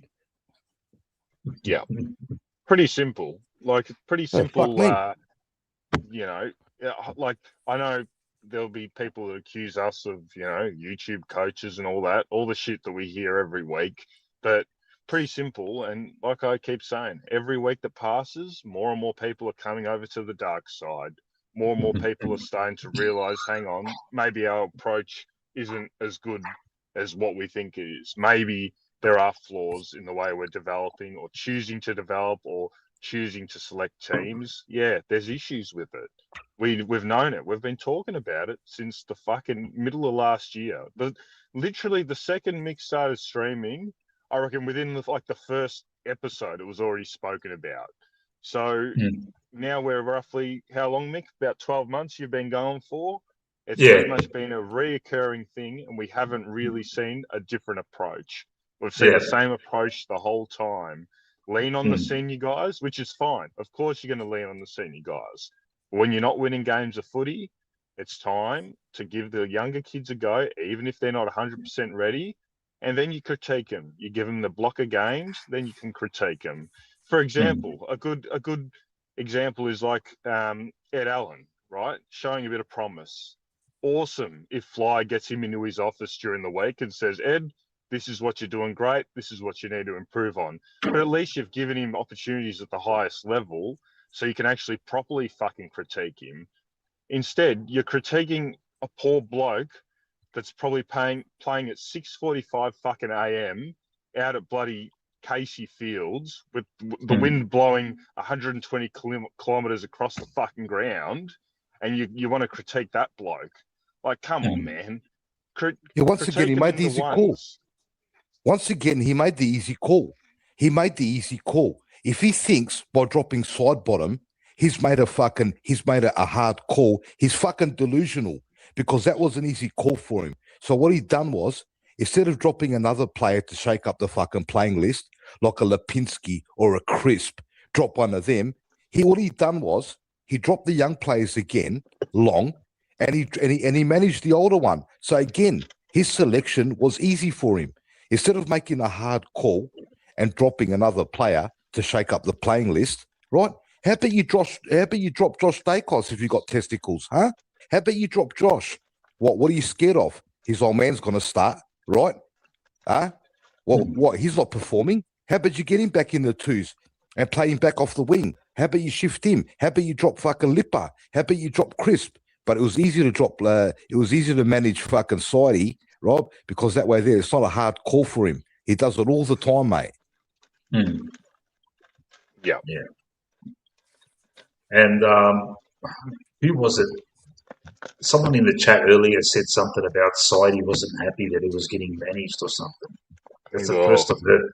First I've heard of that. It's probably just a rumor, but yeah. All right. If that's true, and look, I wouldn't believe it's true, but yeah, it could be true. Let's say, let's live in a world where that's true. That's a joke. If that's true, that's a joke. Sidebottom, who's been given $800,000 a year for the last 15 years, 350 games, probably in his last year or his last contract year anyway. If he's disappointed at being managed after the performances he's put out there the last month, that's where the problem is with our club. He should be walking up to the coach and saying, I'm not contributing at the level I want to, Fly. So if you need to drop me, that's what a proper leader does, mate. All right, Yeah. 350 game player, and there's murmurings. It happened at Brisbane a few times. All right, it happened at Brisbane where some of the not senior players, but some of the guys on their squad that weren't performing said a few times, I think I need to run back in the twos. That's what wins you 2 fucking premierships, mate. Not guys that are being selfish and worry about being dropped or managed. Come on, man. Be better. Yeah, but depends. Yeah, but bro, depends what fucking the coach said to him. That's what I said before. The coach could have walked up to him and said, "Sorry, I'm going to manage you." And Sorry could have said to him, "No, I'm feeling good, coach. I can go until the bye." See, but instead, what the coach should have done is omitted him and told him, "You're not fucking performing, mate. You're getting 7 touches a week. The other day you got 5, buddy. I need to meet you, mate. I got to pull the pin." See, he might think that fucking Fly's trying to arrest him, and he thinks he's still fit and he can play till the bye and get through to the bye. That's why he's fucking confused. See, that's what might have happened as well. Yeah.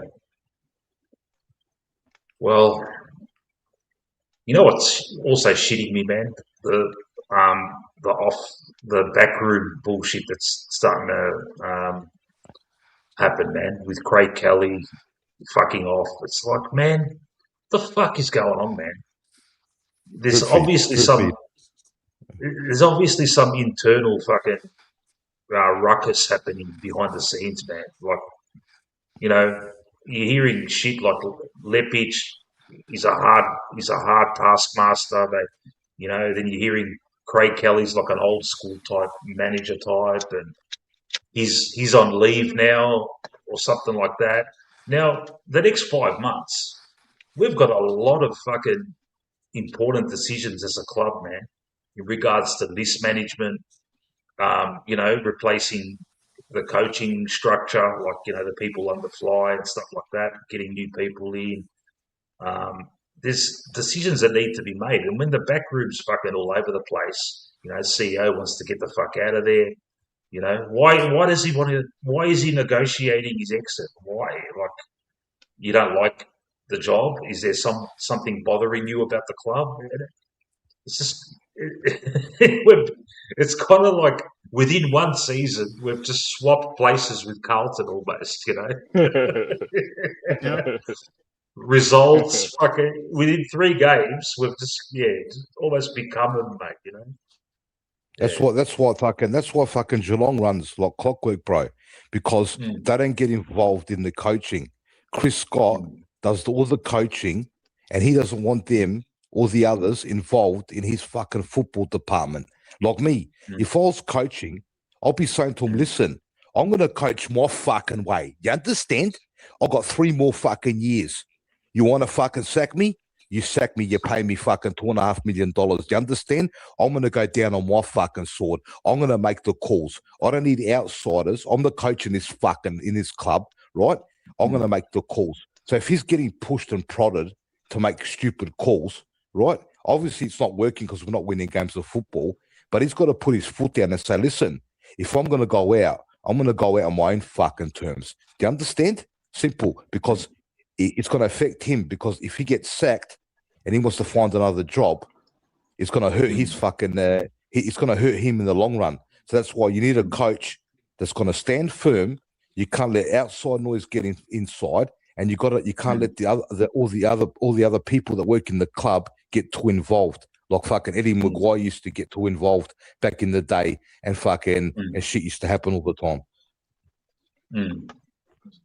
Yeah. Yeah. Once you have favourites, that's when it's game over. I've noticed. Exactly. It seems to be the same thing that a lot of the trap that a lot of, if you've been successful for a period of time and then you get favourites, that's generally the time where teams either don't perform to the level they should be, or like I was mentioning the other night on one of Maddie's streams, it only takes that 5% drop off to turn you from an elite footballer, a great footballer, just to an average footballer. That's all it is. There's such fine margins, and maybe just being comfortable in the side is enough to create that drop off. Because Jazz spoke about it the other night. If you run through the list of, our 12, 13, 14 most senior footballers, you're talking a drop-off pretty much across the board, apart from Billy Frampton, Harry Perryman. Really, that's about it. All the rest have either stayed pretty much the same or gone backwards. That should be right there. Your sort of blueprint. You've been exposed. You've shown, okay, you're not as committed or something's going on. That's your catalyst for a little bit of change, whether that's tougher selection, whether that's more ruthless when it comes to like deals for, going on for the next years. That should be the catalyst, because at least you've got evidence to go to the group and be like, this is what we're seeing, we're seeing a noticeable drop off. What's going on? This is the direction we're going to go in now. Instead, we've gone the more conservative approach. Middle of the year now, draw opens up a bit. This is what it's going to come down to. Really, it's if we lose tomorrow, you got to buy. I anticipate that he will go again the next week against, I think we got Port Adelaide. But then, if you're dropping a game like that, it's just catastrophic, because it'll just prove that all the decisions or lack of decisions we made for these previous 3 or 4 weeks will come home to roost. And people will be furious. Trust me. I don't want it, but Carlton being ahead of us on the ladder is going to cause implosions in the supporter base. Yeah, it could affect free agency as well, bro. It could affect free agency, because then we're gonna find it harder to bring fucking free agency to the club. They're gonna say we're not gonna go to that club's about to drop right off, right? We might not drop right off because we're Collingwood, but some player might look at us and say, you know what? If I go there, they might drop right off and I'll be fucked for the next 10 years, and I won't be able to fucking do nothing there. That's the problem as well. Yeah. And also as well, in terms of like the drop off, I kind of feel like anything that's not a prelim is a drop off. Like, that's sort of the standard that we sort of hold as a football club. Yeah. Anything less than that, then it's just not good enough. And even then, a prelim is sort of like, okay, well, I can tolerate it because at least we gave ourselves in certain circumstances and stuff. So even if we were to finish, even if we were to make a semi-final and lose, be like, we're Collingwood, like we're not like we're not the type of club to be losing a semi-final, type of club in a bad year to be losing a prelim. You know what I mean? Like the standards that that we uphold ourselves. And it's a healthy thing too. It's good. The fact that we're not accepting anything less than prelim, and but expecting a prelim but striving to win a flag every year. That's why Collingwood have been so successful and why we have got 16 flags. And yeah, people can laugh at we've lost like whatever it is, 28 flags. But I think on average it's about 1 in every 3 years we play off in a grand final. Tell me a club that is out there that is not like that would not kill for that ratio right now. But like, are you telling me a St Kilda wouldn't want to be in a grand final every 3 years? Are you telling me an Essendon supporter of the last 20 to 30 years would not want, 20 years more likely, wouldn't want to be in a grand final in the next 3 years? Like, but that's the thing. That's the standards of Essendon and St Kilda. Like, I don't want to be held to those standards. I want to be held to the standards where it's either like we either make a prelim or it's just a wasted year. That's why this club is so good, because we always keep holding ourselves to high standards, and we achieve it a lot more often than not. Yeah. You're right, man. We have high standards here, man. There's something going on, bro. There's something going on. I know for a fact there's something going on, because I'll sit there and I'll think about it. All right. We made a prelim last year. Now, if you think about it, we didn't lose that many players. All right. Bobby Hill's not playing now, but he wasn't playing the last half of the season anyways. So that's one. Number two, the players haven't dropped off that much apart from Sidey. Right? Pendlebury's still playing good football. He's one of our best. Geordie's got better. So there's a tick. Schultz got better from last year. It's his second or third year. He's got better. Third, Houston's got better. So we made a prelim with Houston playing even worse last year. He's got better, right? So we've got the same players playing. There hasn't been that many changes. The same players playing. The captain's been playing like absolute shit, right? So that tells me that our drop-off has been horrific because we should be playing much better football than what we are because we made a prelim last year. For us to drop this far back, there must be something else going on. Either the game style's not suiting the players, something's going on because it can't be that much of a drop-off, man. We're not that different than what we were last year, and we've got players playing better football. Yeah. We're just losing the close ones that we used to win, man. That's all it is, man. But it's also just coming down to like a handful of mistakes. But mistakes that are so easily fixed. And that's sort of the thing I've been preaching about all season long is that from a talent point of view, if we just take out the wins and losses, we have the ability to be a top four side, absolutely. But the fact that we're just not, but it's the fact that we're not a top four side right now is only because we are making choices that are only screwing up our chances. And then because we're losing games that we should win, it's only just making the competition easier for everybody else. Like this year, there are no, and people can say, "Oh, Freo's on top," but when we played Freo, that was a game we should have won. So are we now sitting here being like, "Oh, but because Freo's on top, Freo's like unbeatable"? Absolutely not. Like this is like, and I feel like even since 23, like I don't think there's been really a team that has looked like that's been super like beatable. I know the media will say, "Oh, but Brisbane, Brisbane and all that stuff," but that's only because Collingwood created the Brisbane monster. Like, can we at least like admit that the fact that if it wasn't for Collingwood, like, or if Collingwood actually won the last like two flags, people wouldn't even be talking up Brisbane at all, and Brisbane would probably go back to being the, and I'm just trying to think like, because basically back when Geelong were basically winning their flags, they were like a complete joke of the competition till about 2007 because they were always the team that always just kept getting there and just always kept losing. So we've and then obviously Geelong post 2007 became the club that.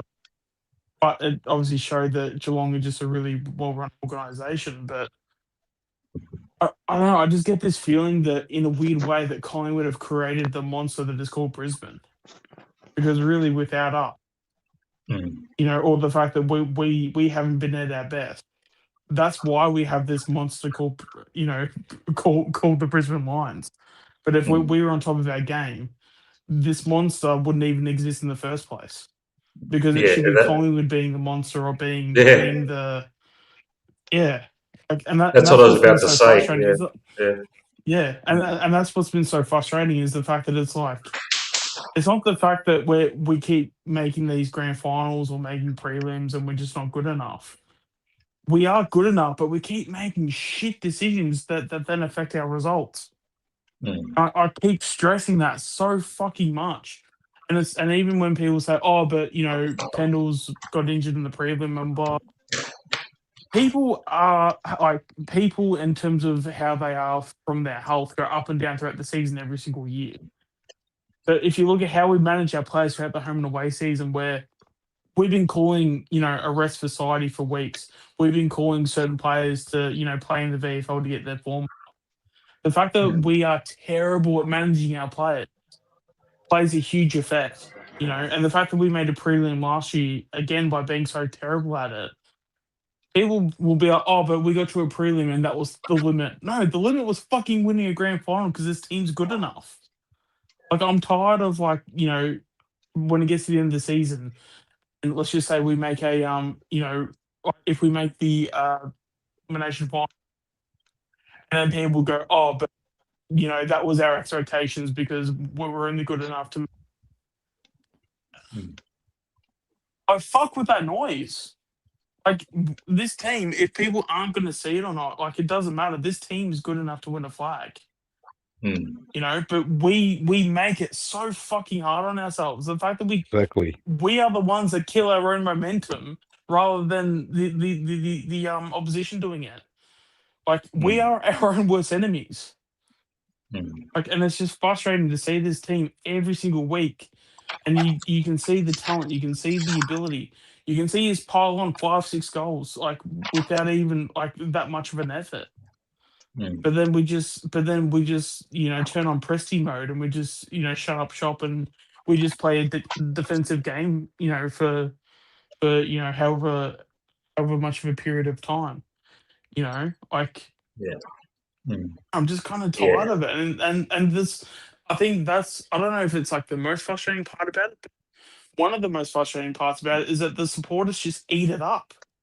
Yeah. Like they Except basically eat us. up and they go, oh, but yeah, yeah, I know that, but it's just like you have people out there and go, oh, well, that's just what in terms of our skills and abilities, that's just you know, our our potential this year was only to make like elimination final and lose it. No, our team is good enough to win a grand final. Just because we don't make it doesn't mean. So I don't know if it's just trauma. I don't know if it's some form of. I don't know. People just don't want to accept the fact that Collingwood can go into a season and fail. Mm. And maybe like that has something to do with it. But Mm. it's frustrating when this team is good enough to win a flag, but we just don't. We don't maximize our opportunities, and we don't. Go through a season and play X player 15 games a season because we need them for finals, but because we have so much depth, we don't need them in the home and away season. Let us Mm. carry someone like a Sidebottom into finals so that when we get to say 4 to 6 games left in the season, okay, so you can come in and play 4 to 6 games, get some continuity and get some form in, and let's go. Like it does, like instead of like letting like a Nick Dacos play every single game and run his absolute heart out every single week and then break down like 2/3 the way through the season. Let's actually look after the guy and actually put some depth around him. And I know with someone like Long in the VFL that's now getting like disposals and he's had one good game. But I mean, like, he's one where you can even throw him in the senior squad now, and we can actually finally have that, because it worked last year where we had the bodyguard to Nick Dacos. Mm. But once again, Sean, let me just jump in, or 1 second, I just Yeah. remembered something. Well, and you can finish. Once again, I'll say it every fucking week. The feelings fucking bullshit in this club. So guess what he done? Guess what he done? That's what you just reminded me with Long. Then you can go on, bro. Before I forget. Guess what he done? Mm. Guess who he brought in as emergency, not to hurt his feelings. Ned Long. So he had exactly. So he put Ned Long as an emergency because Ned Long had a good game in the VFL. So what he done was he knows Ned Long's not going to play because he just fucking played on the weekend. So what he done was What a waste so of an emergency, man. That's feelings, yeah. feelings, bro. My feelings, my feelings. Hey, you could just see the shit he does. Why would you? There's no other reason to put Long down as an emergency, right? Unless you're worried about his feelings. So what he's doing is he's rewarding Long for having a decent game in the VFL. That's what he done. That's again what I'm trying to say about feelings. I see it all the time, bro. Keep going, Sean. Sorry, bro. No, I was just basically just finishing up. Like, it's just, yeah, it's just the fact that we don't, like, we have certain scenarios that play out and we don't maximize our chances of, like, success. So yeah, if we're going to go through the whole season and Nick plays that whole season and he's running his guts out, like he's only going to go into the final series not being fresh and like and being at the peak of his powers. Like this whole and I've said it for years now, where it's like the AFL season, it's not a sprint, it's a marathon. So why don't we like cater to the fact that this sport is basically like a marathon? And it's like, okay, let's let's drop certain players that aren't 100%, because by the time they come back and say round 18, 20, they're actually fresh and ready to go, like, because it's not 23 players that win you a flag, it's 30, 35, like, or even like 40 players that do. So let's actually maximize every single bit, and instead of making it harder for ourselves, guess what? Here's a plot twist. Let's make everything easier for ourselves. Like, then there's even the saying of like, many hands make light work. Like, why can't we have, obviously have your best 23, but then you have your 10 to 15 players in the reserves to be like, hey, when we need you, you will play, and we need you to be fired up. Like, and if you have someone that's a bit sore and, needs a couple of weeks off, because you can bet your ass that that's definitely happening throughout the season. And I'm just tired that we continue to make it so much harder for ourselves. But then you have the fan base, when we do lose games that we should be winning, go, oh, but that's just the expectations I had for Collingwood. It's like, if your expectations isn't to either win a flag or to at least make a prelim, then you obviously don't know Collingwood. You don't know, like you're not even respecting our history and the fact that we've won 16 flags, and the fact that we are the most successful club in the whole entire like sport itself. Like, it just annoys me so much that we just accept, just basically anywhere we finish, we just accept it and we go, oh, that's just the level of talent or the level of potential we had. No, like, can we just accept the fact that that we can be better, and like the fact that we can. Because I'm still bullish in terms of like, as long as we're making finals and stuff, and we give ourselves a good spot, we can still win the flag this year. Is it going to happen? Probably not. But to think that we can't, to think that there's not some form of a percentage of us potentially winning a flag this year, I don't even know what to think of those people, to be honest, because it's just. Yeah. Yeah, it's definitely not a talent issue. It's the fact that Fly can't manage the players well enough. But then you have supporters willing to just accept anything Fly dishes out. Oh yeah, and it just comes down to game plan, man. We're too defensive. He does not trust the players to go full ball, man. We play one That's the other quarter of thing, footy. though. Like, in 2023, we had a fast and furious game style. We basically had the ball and we just attacked. This whole defensive game style, it's not even Fly's game style. The coach that had this game style was Buckley. Yeah. So And we're complaining about whoever that. Yeah. whoever made that call, whether it was Fly, whether it was the players, someone at the club instinctively went back onto the game plan and went back to a worse outdated game plan choice. That wasn't like, and if anyone wants to create a narrative that we just fell into that scenario, obviously so delusional, it's not even funny. And the fact that people just can't accept that we are choosing as a football club to be worse. I just don't know how to explain it more than that. Like, we are actively choosing to be worse, and the thing that sucks. Yeah. It's not the fact that we're Essendon, we are actually just shit. We are Collingwood, and we are choosing to be shit, and that there is a massive difference in that. Bro, it takes and why you are so we choosing long. to be shit? Yeah, why are we choosing to be shit when we have the history that we have? We have all the resources at our disposal. Like, it's just. Bro, it takes him so long to pull the trigger, bro. It just takes him so long to pull the fucking trigger. Soddy's not playing well, pull the trigger. Josh can't touch the football at the moment. He was getting 35 disposals a week. He was doing better than Nick some weeks. Pull the pin. Get him on the wing. Pull it early. Don't wait 4 or 5 weeks until fucking the media starts talking about it.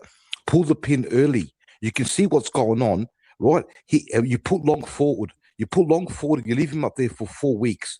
Then you put him back in the VFL. Instead of playing him forward, you put him back in the midfield. Right? Yeah. Benny Hill shit. So what happens is, right, The reason why, I'll tell you exactly why Long played good today. Do you know fucking why? Because he was fucking pissed off. Because what happened was, right, he played fucking forward. He played the Jamie Elliott role. Fly was trying to make him play the Jamie Elliott role.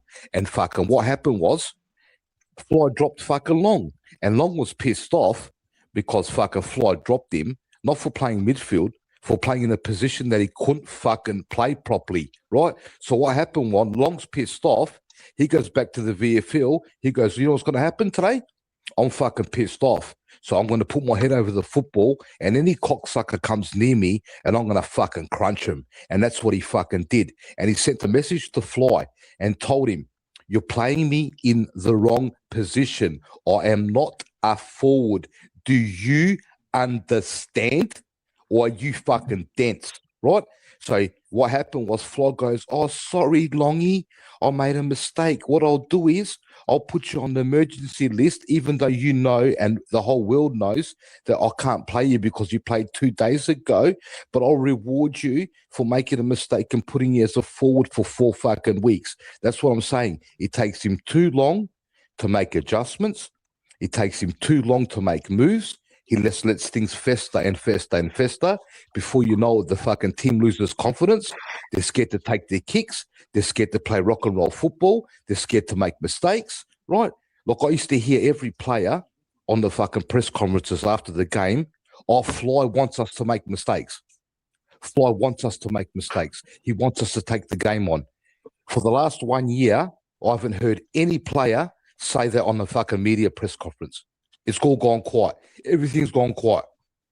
Before it was, yeah, he lets us make mistakes. He lets us take the footy on. If we make a mistake, that's okay. He knows that it's okay. So what's happened is all that fucking shit talk stopped. He's making dumb decisions. He's letting things fester for too long. Instead of pulling the trigger early, like all of us can see, we talk about it every week, bro.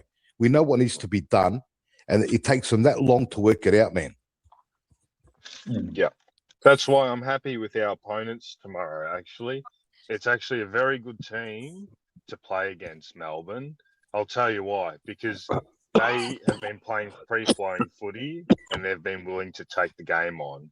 Therefore, we'll get lots of intercepts and we'll get a lot of opportunity if we're courageous enough to actually counter-attack like we used to.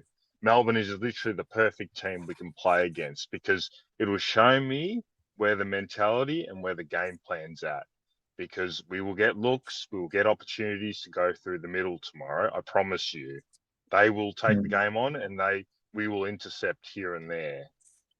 If when we've got the opportunity, we still go wide, we still slow it down, we still choose to not take the game on, I will know 100% as of tomorrow that he's lost it. He's whatever he's doing is completely him on him, because this week should have been the week where he says to them, you have to play this way. Like, I don't care. Like Manny said before, I'd rather lose by 5 goals trying to do something rather than lose by a goal trying to play this crap that we're playing complete defense. We will get looks tomorrow. I promise you. If we don't take them, that's it. I'm not that I'm going to be done with him, but I know it's him this year.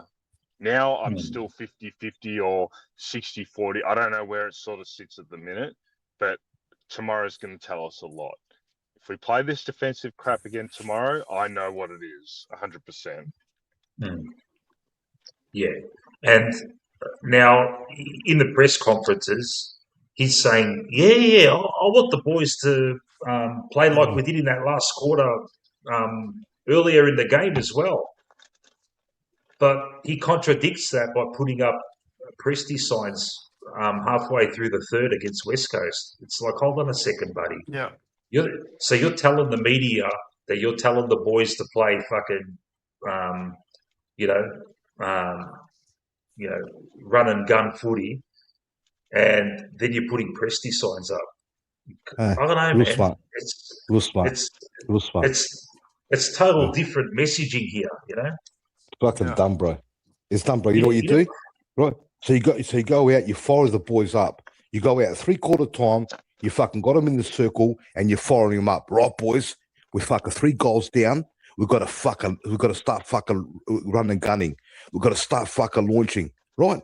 You fire the boys up. The boys go out there and start firing up, playing rock and roll football. All of a sudden, they look to the bench. The swan comes up. Right? They see slow it down. They get deflated from all the pumping you just done. You've just absolutely deflated them. They want to go out there and smack the team, right? And now they're going fucking mellow again. And what happens is they don't want to chase. They stop chasing. They stop. You know, Mick. You know what's going on. Yeah, the same shit. They start guarding space, and exactly. The other team just chips it. Before you know it, you know they've got a shot at goal from fucking 35 meters out from an uncontested mark. You know, and you know, have a look. Remember the first half of last year, yeah. Everyone was saying, "Oh, Collingwood's fucking defensive set up. You know, we guard the space." And Jeff White did a video on it saying, "You know, we're bamboozling the opposition," and that obviously got worked out in the second half of last year, and he's kept on with that. Yeah, we're still playing that guarding fucking space fucking defensive setup, you know, where fucking Quaynor ends up trying to mark Philthorpe, you know. Look, I don't watch enough other games, but I don't see other teams playing like that, man. No, man. We're going against the trend of what teams are doing well, yeah. Like Carlton played fucking. I think they played shit tonight, but in their last 3 games, they went full run and gun. Geelong, you know, Freo, I assume, haven't seen enough of them. Is that how they're playing? Just full fucking straight through the middle, bang? Fucking oath for there. That's why they pump fucking North Melbourne by fucking. That's why they pump North Melbourne by 100 points, bro. You only pump a side by 100 points when you're fucking running right through them. If you don't challenge an AFL football side, bro, if you don't go at them and challenge them, I say all the time there. I used to hear other players say it, bro. They've told me in person, watching the TV. I watch other games, and when we used to beat teams, I've seen them on other football shows. Someone asked them in 2023, what does it feel like when the Collingwood Football Club runs fucking run and guns from the half back line, and you got 4 or 5 players streaming down the fucking middle, right? And a player said it's that overwhelming when you see 5, 6 Collingwood players coming towards you and that ball's fucking rock and rolling, right? It's that overwhelming that they said we can't get settled. We scramble, right? Because they're coming at us that hard, right? And it scares the fuck out of them. I bet you if you ask them now, you know what they'll say? They'll say, yeah, Collingwood had the ball in the back 50, and what happened was I laid down on the ground for fucking 5 minutes and had a fucking nanny nap, right? Had a quick nanny nap, and then they kicked the ball, and one of the players marked it on the wing, and then instead of looking in the corridor, he looked up long down the line, and I saw Cameron there, and Cameron got the ball kicked to him, and the ball got knocked down on the floor, and then 5 Collingwood players started running towards the contest, right? And they pick up the ball, and then they long bomb it inside the fucking forward 50, and before you know it, 5 minutes of game time's gone, right? And that's how slow, boring, lethargic, clunky, looks like a robot there with flat batteries. Our team. You put like when you got a robot and it's got flat batteries and it's trying to make movements and it's all clunky, right? That's exactly what we look at. It look like that. No free flowing football, no fucking run and gun, no handball receives from behind, no players running from behind receiving the handball, no switching. I remember a couple of years ago, we used to switch the ball instantly. They used to switch it to the opposite, switch the ball, get runners on the fat side, right? Loose players everywhere. Yeah, hit a target on the 45, open it back up, kick another fucking 45 target on the other side, get them scrambling. Then before you know, our forward 50's open, easy lead up fucking kicks are there, goal, easy work. Yeah. Now that what you just described there takes effort. Yeah. It takes a lot out of you. Exactly. And I am putting it out there that Fly is sensing that the players don't have the legs to do that. If they do that in the first quarter, they're going to be fucking cooked for the rest of the game, and we're going to get fucking and we're going to lose. Do you think uh, Fly is wrong about that? Because Yeah, they're we are wrong there. older. We are That, but older. he's Maybe yeah, maybe but we he's don't have the legs to do it for fucking yeah, more but we than do two have the quarters. legs, bro. But we do have Yeah. the legs because, Yeah. right? When you see us come out in 3/4 time and we start running over teams trying to get the fucking win back, when we're 3 goals down there and they've been playing 3/4 of football, and all of a sudden you see them coming out after 3/4 time, and we're rocking and rolling, and you can see them running, and we're putting 4, 5 goals on them, but we're just losing the game. That tells me we can do it from the start, bro. So if they can do it at 3/4 time, and we nearly overrun teams, we're just falling short. So what he has to do is let us play. He should switch it around. He should let us play ballistic football early, put 4, 5 goals on them, break their spirit, early, and then pull back at the end. We're doing the opposite there. We're starting off slow, rigid, and then when he gets desperation stations, right, he flicks the switch at the third quarter. Flick the switch fucking early. Put 4, 5 goals on them early and break them, right? And then fucking then slow the game down just a little bit. If they kick a couple goals, right, then you put the sign back up, ramp it up again, and put 2 more goals on them, and keep a buffer there. Keep a 3, 4 goal a buffer, right, and keep them at arm's length. What's happening now is teams are keeping us at arm's length. So what's happening is they're putting 4, 5 goals on us. We put 2 on them. They put another 2 on us instantly. And then what happens is 3/4 time comes and we got no choice. We have to win the game of football. And he says to them, right, boys, go out there and just play full-blown attacking football. That's what we're doing.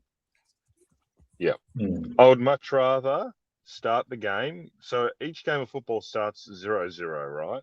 If you're coming out playing your best style of footy, which for us, we've seen our best style of footy is when we're a little bit more adventurous and we're a little bit more willing to like take that first tackler on, forward handball, look more to the middle. If we're doing First that from the quarter start, against Sydney. yeah, if you're doing it from the start, right, at least you're dictating the game. There's a mentality to football that a lot of people, I think, they underestimate. But if you come out with intent and you're playing the way you want to play, you're putting the other team on the back foot, right? The way we're sort of been playing, and I've mentioned it a few times, you're letting the other team dictate how the game's going to be played for, the majority of the game. Yeah, you might still flick the switch, like you said, in the third quarter, and you still might win the game. But for the majority of the night, you're giving the other team the opportunity to play their style of game. When you're playing super defensive like we are, you're not like, there's no fear. I can imagine the opposition coach would be sitting there thinking, oh, okay, they're just going to play this rope-a-dope. Now, for anyone that doesn't know, rope-a-dope is pretty much a boxing term for someone that sits on the ropes and sort of just absorbs a few blows, and then when it's time to go, they sort of go when they sense that the opponent's running out a bit of steam, which seems to be what we like to do. However, I would, like Manny said, I would much rather come out with intent, kick a few goals. Yeah, you might get into a bit of a shootout, whatever, but at least you're dictating the terms of the game, and then you can make adjustments from there. I'd much rather start a game with my best foot forward rather than, feeling out sort of what the game's given you, because you're just letting the opposition coach dictate the terms too much. And we've spoken about it to every opposition supporter we've had in these chats for the last year. The same question gets asked. Do you fear Collingwood? No. It's instant. No. Why would you? We're not coming out with any intent most weeks. And the week we did against Sydney, unfortunate we didn't get the result, obviously. But that's the proudest I've been of the team this bloody year, because they came out and they did not get bullied. and we all thought we were going to get slaughtered. I know we'll all being optimistic and whatever, but they were humming, and we were, we were not firing all cylinders. They were absolutely humming. We're playing them at the SCG. We came out, no fear, right? We quietened the crowd, and every Collingwood supporter walks away proud, knowing that, look, if the Ruckman stayed on, we'd probably get the result in that game, right? But we came out with fucking intent, and we made them have to scramble. We made them have to react to us. As I always say, we're being reactive, we're not being proactive.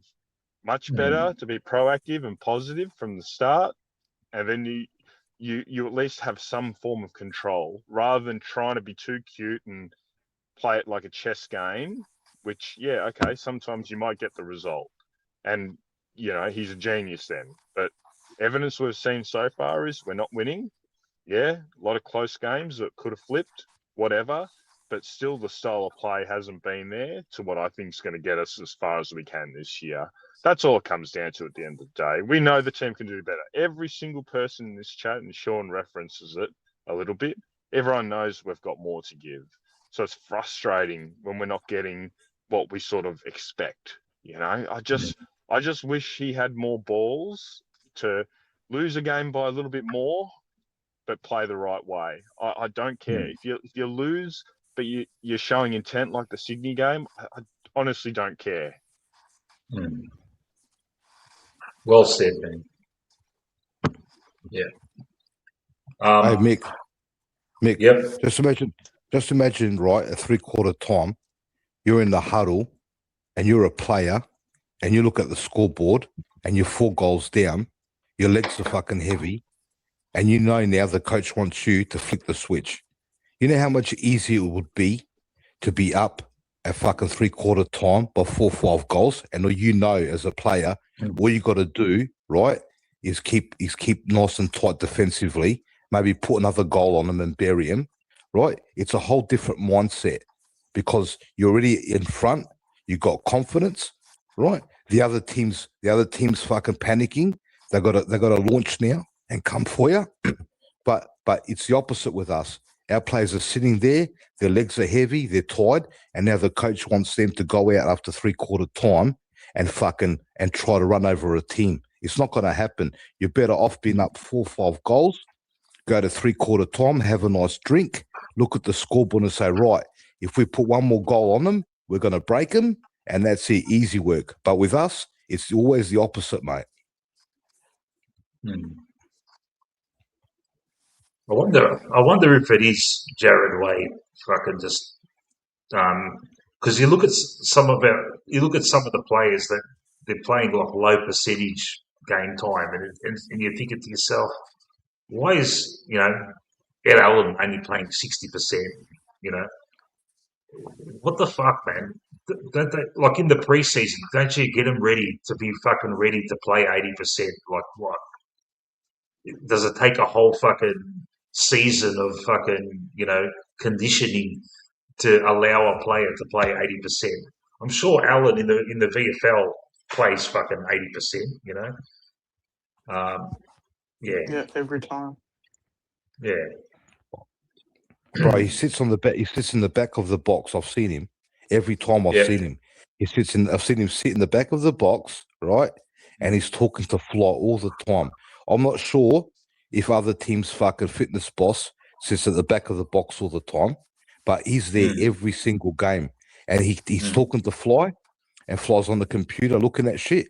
So whether he's telling them, looking at numbers, hey, listen, instead of looking at fucking numbers, how about you start looking at the fucking pill and going out there, putting your head over the pill, and don't worry about numbers because, like fucking Age said last week, the ball moves quicker than the player. So if you're moving the footy quickly, you don't have to worry about the player running because the ball's doing all the fucking moving. So you move the ball quicker, the ball does all the GPS, right? And your players aren't fucking overworked. But if you're doing defensive grid now, you're just doing this defensive running and gridding all the time. Mate, just imagine you're a player and we get the ball turned over. So all of a sudden in your brain, you got to work out in 2 seconds, where do I stand? Where's my position?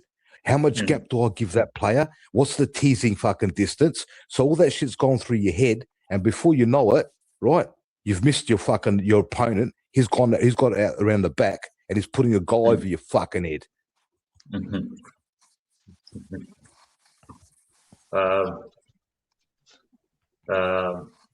On that note, backstage, I've got a gentleman that is the new star in the Collingwood YouTube sphere. He was a very pivotal fixture in Matt's marathon stream. His name is Voidoid, and I'll get him on. How are you, Void? Yeah, good guys. Are you? I'm sure you're consoling your partner after that fine effort by the Bombers to almost pick the Blues. Oh, they're pretty sore. She's on her Bomber banter at the moment, but yeah, that was. I mean, look, they dropped off in the second half, but far out. I just can't tell you what the rules are anymore or how they're policed. Yeah. Well, what happened at the end? I didn't watch it. What happened at the end? Did they stop did some minutes, some seconds come off the clock? Well, two things happened. Carlton's Mackay. He had a kick he had the ball at 70 odd meters, and he pretended he was taking a shot so he could shave 40 odd seconds off the clock. Yeah. And the umpire actually let him take his 40 odd seconds. Then he just short passed it. Okay. And then up the other end, when Essendon kicked the goal to put them 5 points behind, the clock just oddly went from 44 seconds straight down to 24, like in a flash. Wow. Fuck me. Fuck. You know, they've had timekeeping issues this year, and every so often where time's just disappearing from the clock. Yeah, that's concerning if that happens in a final. Doesn't matter so much tonight, but fucking hell, mate. AFL's full of these stupid little controversies, man. It happened against us against Hawthorn with the interchanges. Now it's happened to Essendon. It's a bush league, mate. Yeah, it is, man. It is. It's a bush league, and they get away with murder, man. It's just they get away with real like amateurish fucking shit, man. Dodgy shit. My partner just told me that the time was different on Fox versus 7. Yeah. the time clock. Unbelievable. Yeah. I mean, they want it to be taken seriously, but I mean, like, I'm not really into sports from around the world that much anymore, but just feels pretty rock solid. We're the only sport that has all these weird nuances and quirks. Oh yeah. You know? And it changes every year, mate. Every year there's a new quirk, you know, that we have to negotiate. Well, that's what I mean. AFL feels like it's not poker; it's a game of Uno. It's just a stupid game of Uno. You draw 4 that's reverse perfect. card. Yeah. And the wild card makes it feel even more like Uno. Like in 1 year, you know what they're going to do 1 year? They're going, you know what we're going to do this year? We're going to flip the ladder up the other way, and last is going to be first. Yeah. I know, eh? Yeah.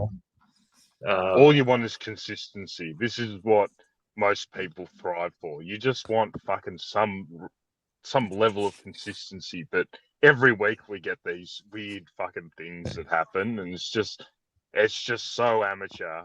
And look, like Void mentioned, you know, I do follow a lot of sport around the world, not as much as I used to, but this shit just doesn't happen anywhere else. It seems to just be a weekly occurrence for us. And overseas, it might happen once every blue moon, and it becomes a massive deal. What happens here is, because it happens so often, like what happened tonight, by Tuesday, it's gone. Like it's like it never happened, because the next stupid thing rolls along, you know, and then it just it just Constantina's down. It just keeps going. Then the next stupid thing Yeah. happens, and there's no They don't want to repercussions. spend the money, bro. They don't want to spend Yeah. the money, bro. They're tight asses because I'm watching the F1 now. The F1's come up, and you know what they do? They track times up to 1,000th of a second every single time it's perfect with no mistakes. Is because they spend the money and they do it properly. The AFL doesn't spend the money, doesn't do it properly, right? It's called fucking half-assing around. And before you know it, all this fucking bullshit pops up. All this dodgy shit happens every week.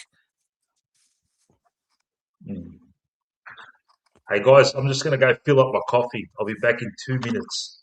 Is that all right? Yeah, buddy. Who's taking over while I'm gone? I'll take over. One of us will. Hey, Voidoid. All right. Hey, Voidoid. Yeah. Voidoid. Yeah. I'm going to ask you a question, bro. What the fuck does Voidoid mean? It's just a No, it's just a band. No, I'm just wondering, bro, because it's full on. No, it's a band name from the 70s. Oh, is it? Oh, from the 70s. I'm Yeah. surprised I haven't heard of that. I'm surprised I haven't heard of that band name, bro. Richard Hell and the Voidoid. Voidoids. Yeah. I like it, bro. I like it, buddy.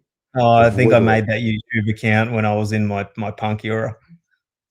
Well, there's a fucking void at the Collingwood Football Club, mate. There's a major void there. Don't worry.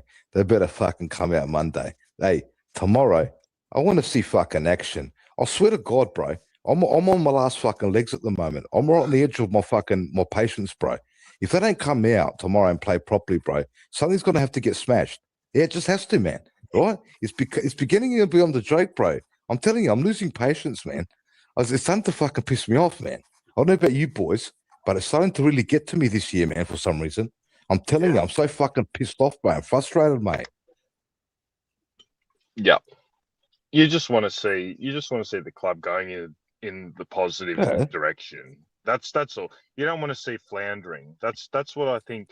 If I had to describe this season perfectly, I would just say we're floundering, and we all know we can put more out there. That's where the frustration is.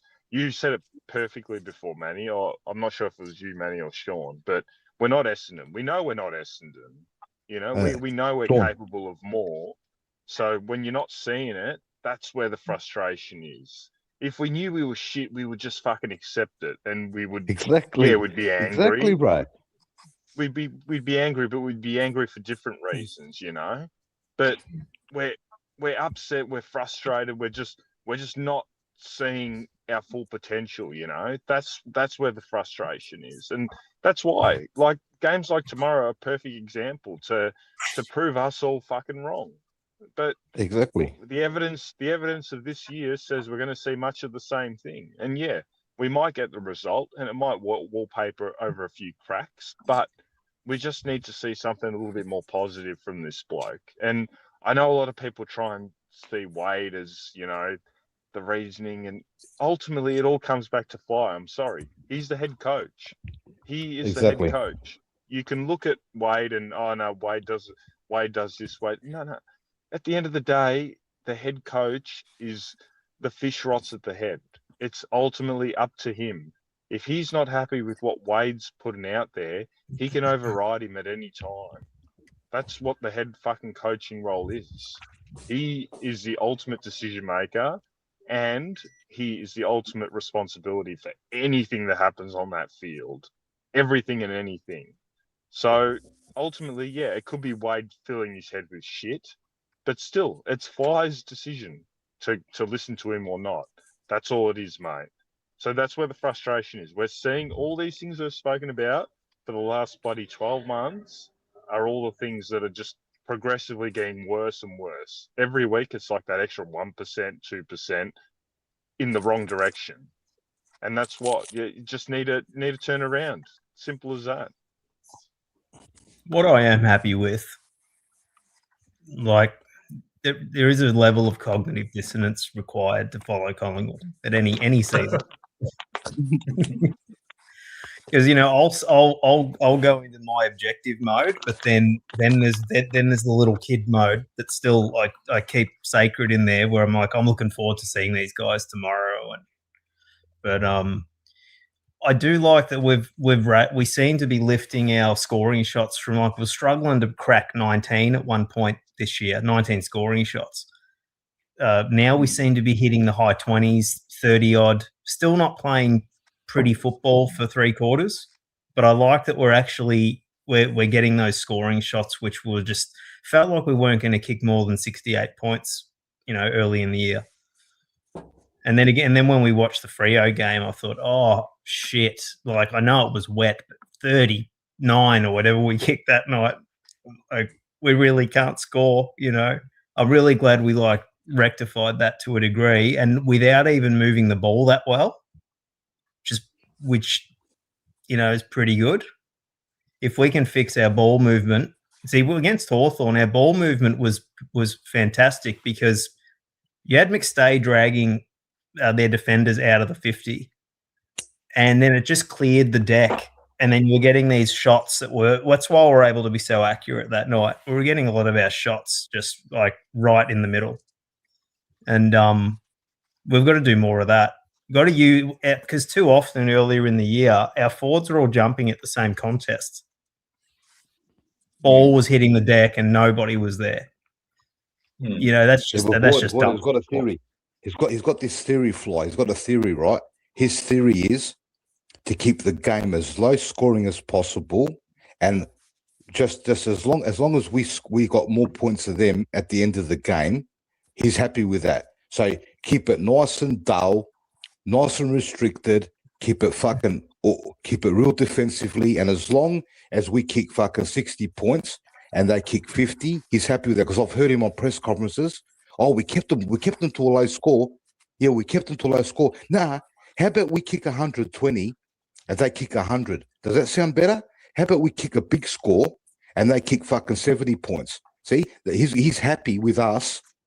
He's happy with us winning by 60 and them winning by 54 or 50. He's happy with that. No, it should be the other way around. We should be putting 110 points on the board, right? And they should be at 60 to 70 points. And we're smacking them. That's what should be happening, because there's going to come occasions where what they're going to do is we're defensive and they keep probing and they keep probing and probing us until they get through our fucking defensive lines. And then what happens is they put goals on us, and then all of a sudden, fuck being defensive now. Nah, throw that out the window. It's 3/4 time now. Nah, whatever I said for the first 3 quarters, don't listen to me anymore. So what's going to happen now is, fuck being defensive. We're going to go out 3/4 time, and we're going to start fucking launching. The problem with the way, like it was evident in the Freo game, especially where we controlled it for 93% of the game, and then we just let Freo in for 7 minutes. Yeah, that's the risk. That's the risk. They were able to beat us because it's like you're plugging your fingers. Sorry, I'll say the different analogy. It's like everybody's pressing against the door. There's a boulder rolling towards it.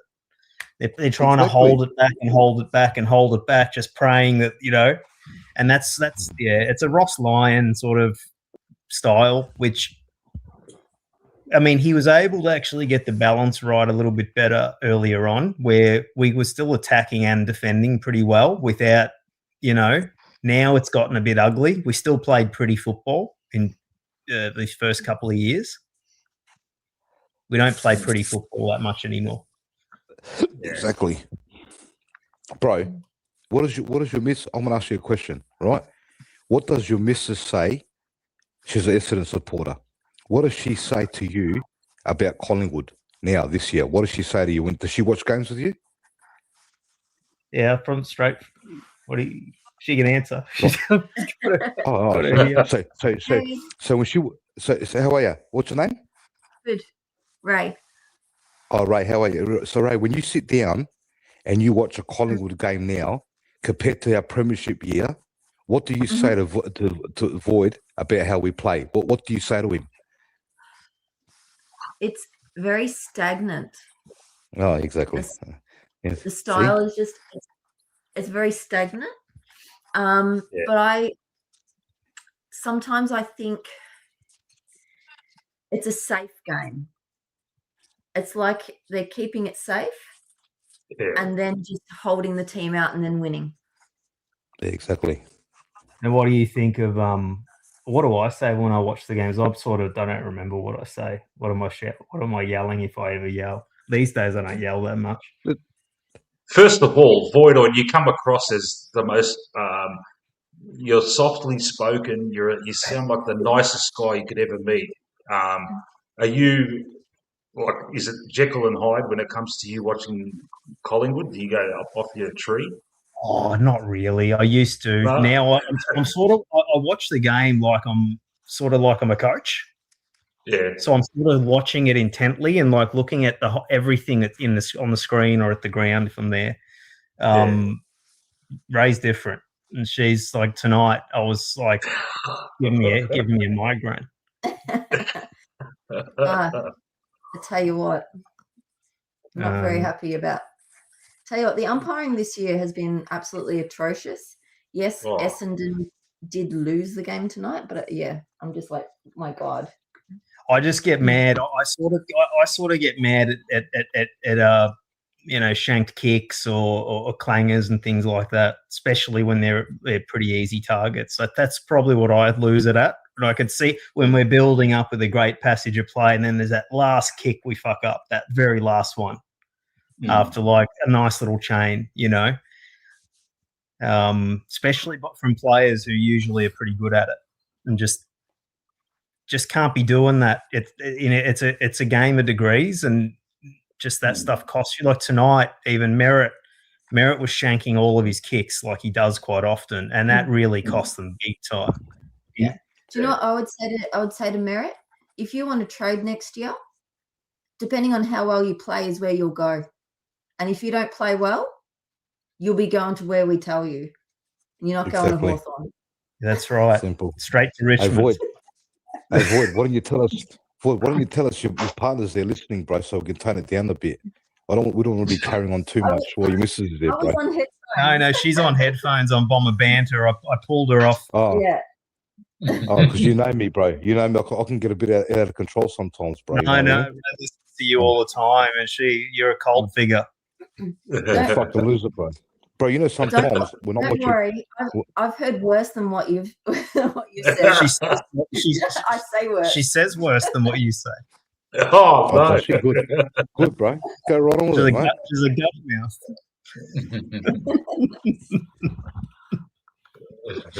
Sometimes I watch us now, bro, and I'm in the trance. I'll get in the trance, bro. Like I'll watch us, and I'll get in a trance, bro. And I don't enjoy the footy anymore. Even when we score a goal now, the neighbors used to tell me that they could hear me. Even when we score a goal now, bro, I'm not confident. I'm not confident, man. Yeah. I don't jump out of the chair that much this year. Exactly. You feel it feels more like Chinese water torture or something. Yeah, exactly. Waterboarding. Yeah, it is. It's like an endurance thing. It's like by the end of it, it's like you've gone and had a proctology exam, and you've just breathed. You're panting, and then when it's over, you kind of go. Yeah. It's funny because like at the games, I can get rowdy if I'm with like rowdy people, but most times I'm pretty like placid.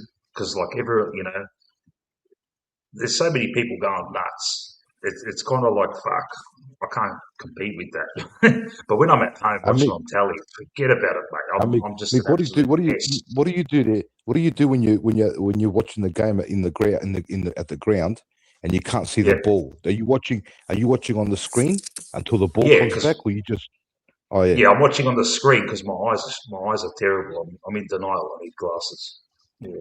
And how? So say you're in one section of you're on one side of the MCG now, and the ball. Yeah. How far until the ball comes? Like what part of the ground?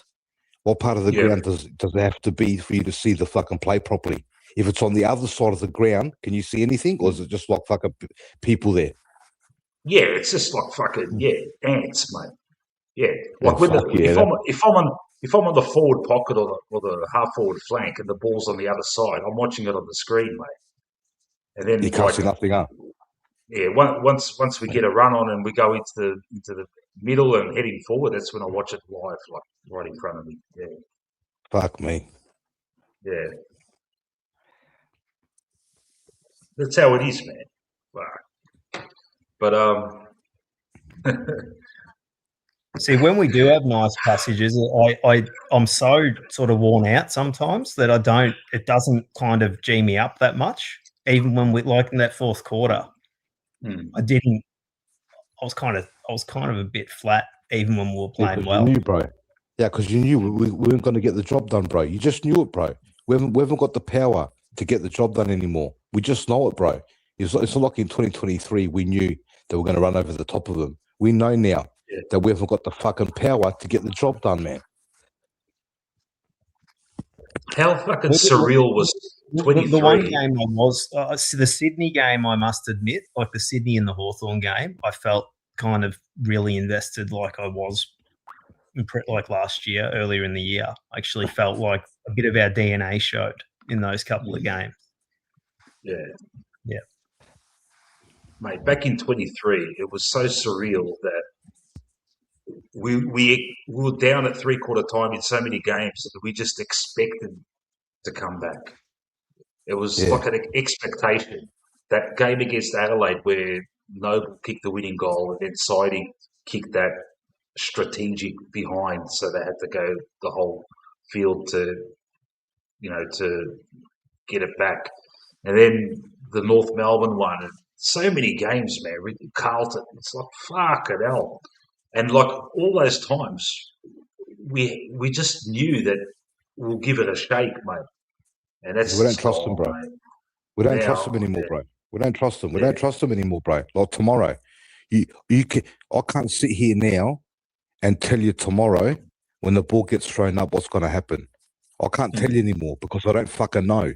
It's as simple as that. 2023, I could tell you what's going to happen. The ball will go up, right? If they get the ball first, they'll go in their back 50. Then you see fucking 4 players streaming off the half-back line. Handball receives everywhere, right? 450 open, bang. We knew. Now, we don't know what's going to happen tomorrow. So we're just fucking hoping. We're just hoping we can get something done and start the season. And you know what the problem is now? If we do get something going and they start playing good football, then you know what happens? Then the boy comes along. The boy's going to come along. It's going to stifle us again. And then what's going to happen after the bye when we play Port Adelaide? Are we going to start again and play good football, or are we going to go backwards again? So that's the problem. Yeah. Fuck. Yeah. What was I going to say? It's just that, as Warble said in the chat, apparently we used to like always train those close finishes at training, and apparently Brethren Bolton was the catalyst behind that, and we don't do it anymore. Like people that watch training, they used to note that we used to always we'd be out training, and then someone would call out, "All right, 2 minutes to go. We're up by a goal, or we're down by a goal," and the players would lock in and to try and work that out. And we don't do that anymore. Like people that watch training have observed that we don't train those things anymore, and it's why not? It's like, why aren't we doing that anymore? Exactly. You know what else has gone missing as well? You know what else has gone missing? Flies special. His big special. It was called the red wine replay. So he used to go home and watch his red wine replay. Well, listen, dickhead. How come you don't go home? Why don't you go home now and have the Johnny and Coca-Cola, right, with ice fucking replay and watch the game on TV? Yeah, why don't you watch the game on TV and watch how fucking slow we move the football? Does he watch the footage? Because I can guarantee you one thing, there's no fucking way on earth that he can watch the boys play properly from the fucking boundary. Yeah. What does he see from there? Whole of fuck all? Yeah. Maybe you should change to Ouzo and lemonade, mate. Exactly. It's in that. Yeah. Fucking proper, yeah. What's see? All that shit's gone now. All that kind of stuff's gone now. There's no more fucking red wine replays and all that bullshit. It's all fucking gone, mate. Yeah, I know. But we're continually improving. We're a work in progress. Oh god, oh my god, fucking kindergarten fucking talk, romper room, yeah, the fucking what's it called, play school, yeah, Sesame Street fucking bullshit, all this fucking crap, mate. When are you gonna be ready? So Which other coach talks like that, man? Yeah, that's what I mean, bro. It's honestly, she's fucking pussy shit, bro. Yeah, it's fucking bullshit, bro. You got 35-year-olds. Hey, 35-year-olds in there. It's basically got fucking 40-year-old players in the team. And he's sitting there fucking talking riddles. I just can't believe this shit, bro. I don't get it, man. I just don't get it, bro. He needs to do as Buzz Lucky says, mate, he needs to do a typical replay, mate. That'll fucking get it going. I don't get it. I don't get it, bro. All this fucking moonshine. Bro. That's moonshine to anyone that Greek moonshine. Typical. You got a bloke on the team, right? You got a bloke on the team that went to Bali, right? Every season for 5 seasons, right? And when they ran amok, right, I was getting paralytic and doing stupid stuff. And you think for a second by telling him that we're a work in process, come to the club on Monday, and you wouldn't know if we won or lost. and then you got Nick Dacos. You're telling Nick and Josh Dacos this shit, right? And he goes home to his father, Peter, and Peter's got fucking Lee Matthews as a coach, right? And Peter's telling Josh and Nick, hey, listen, dickhead, right? If I played bad under Lee Matthews, it's to tear strips off me, right? And your coach is telling you, right, there's going to buy you a Happy Meal with a fucking with a chocolate sundae, right? And it's all happy. Fuck, I can't get it, man. I don't get it, bro. I just don't get it, man. You know the one I hate the most? The one I hate the most. Oh, on a Monday, you wouldn't even know if we won or lost.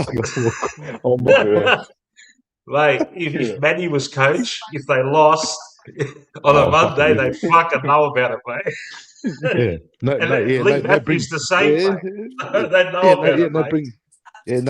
Don't bring your mouth guards in. On Monday, don't bring your mouth guards in. What you do is stop at McDonald's, buy a Happy Meal, right? Buy a Happy Meal, and to come there, we'll sit around in a circle in the middle of the ground. We'll sit down, we'll hold hands, and you know what we'll do? We'll play fucking duck, goose. How does that fucking sense? It's AFL. This is AFL fucking football. It's not fucking Oz kick. I don't think I could do the red wine replays. I'd need something like 99 proof to get through the game. I don't get it. Maybe I'm old school, bro, but I just don't get this shit, man. I just don't get it, man. Yeah, it's the old carrot or the stick argument, mate. Too much carrot, not enough stick, I think. Sometimes you just need to, mate. Sometimes I understand he's probably what he's done has worked to a point, but you got to pivot. Sometimes you got to say, all right, well, the old shit I was doing is not working. So I don't know. I don't get it, man. Yeah, it's got. You're right. You said it earlier in the chat, Adrian. Man, you're just hoping that it's not like 2024 where we turn it on near the end, but it's just too late, mate. You know. It's the biggest fear, mate. That's my biggest fear because I know they got it in them. So it'll just shit me when it all comes good if we're bloody like 7-11 or something, right? And we're 2 games out of the wild card, and all of a sudden we decide to turn it on. It'll hurt, mate. It'll hurt because you just know if you were braver earlier in the year and did some things that correct. Just that's the thing. It's just a slight course correction. It's not even that drastic. It's not like we need to throw everything out. It's just they've got it in them. That's what annoys me. Like I said, it's not Essendon, and sorry to Mrs. Void, but we're not in that position where we're just absolutely no hope. Yeah. They've got it in them, mate. They've got It's it not- there. They've got the yeah. tools. It's not like we're uncompetitive, you know. It's we're in these games. It's ridiculous, man. Yeah. See, even Carlton now, like the sugar hits ending, you could tell just watching how they played tonight. Oh yeah, that's sort of coming to an end, and Yeah. then Yeah. they'll lose. Then they'll lose a few more, and the Josh Fraser will probably be relieved because he's suddenly the pressure's off him about whether they'll appoint him or not. Were they putrid today? Oh, they were Tonight? putrid. They're just it's not it. It's just that they kind of went back to looking like they did under Voss. yeah, missing targets and shit. You can see it, bro. Yeah. Yeah, don't get carried away with interim coaches. It's just, that's the problem. They beat Geelong. That was awesome. But Yeah. I can hear Ray going off her tree on the bomber banter. Is that do they get into risque territory like us? No, Or they don't. are they a bit, no, No, they're a bit more tame? No, they're that mellow. I've watched it a couple of times. After a loss, they just sit there and accept it, bro.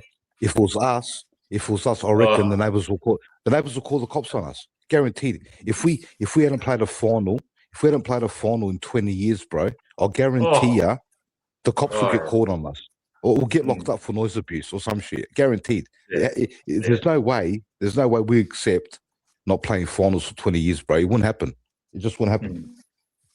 Yeah, it was pretty awful over there. Because last week it was really bad. Because they against West Coast they looked fairly uncompetitive. They sort of turned it around in the second half and it sort of curtailed the scoring.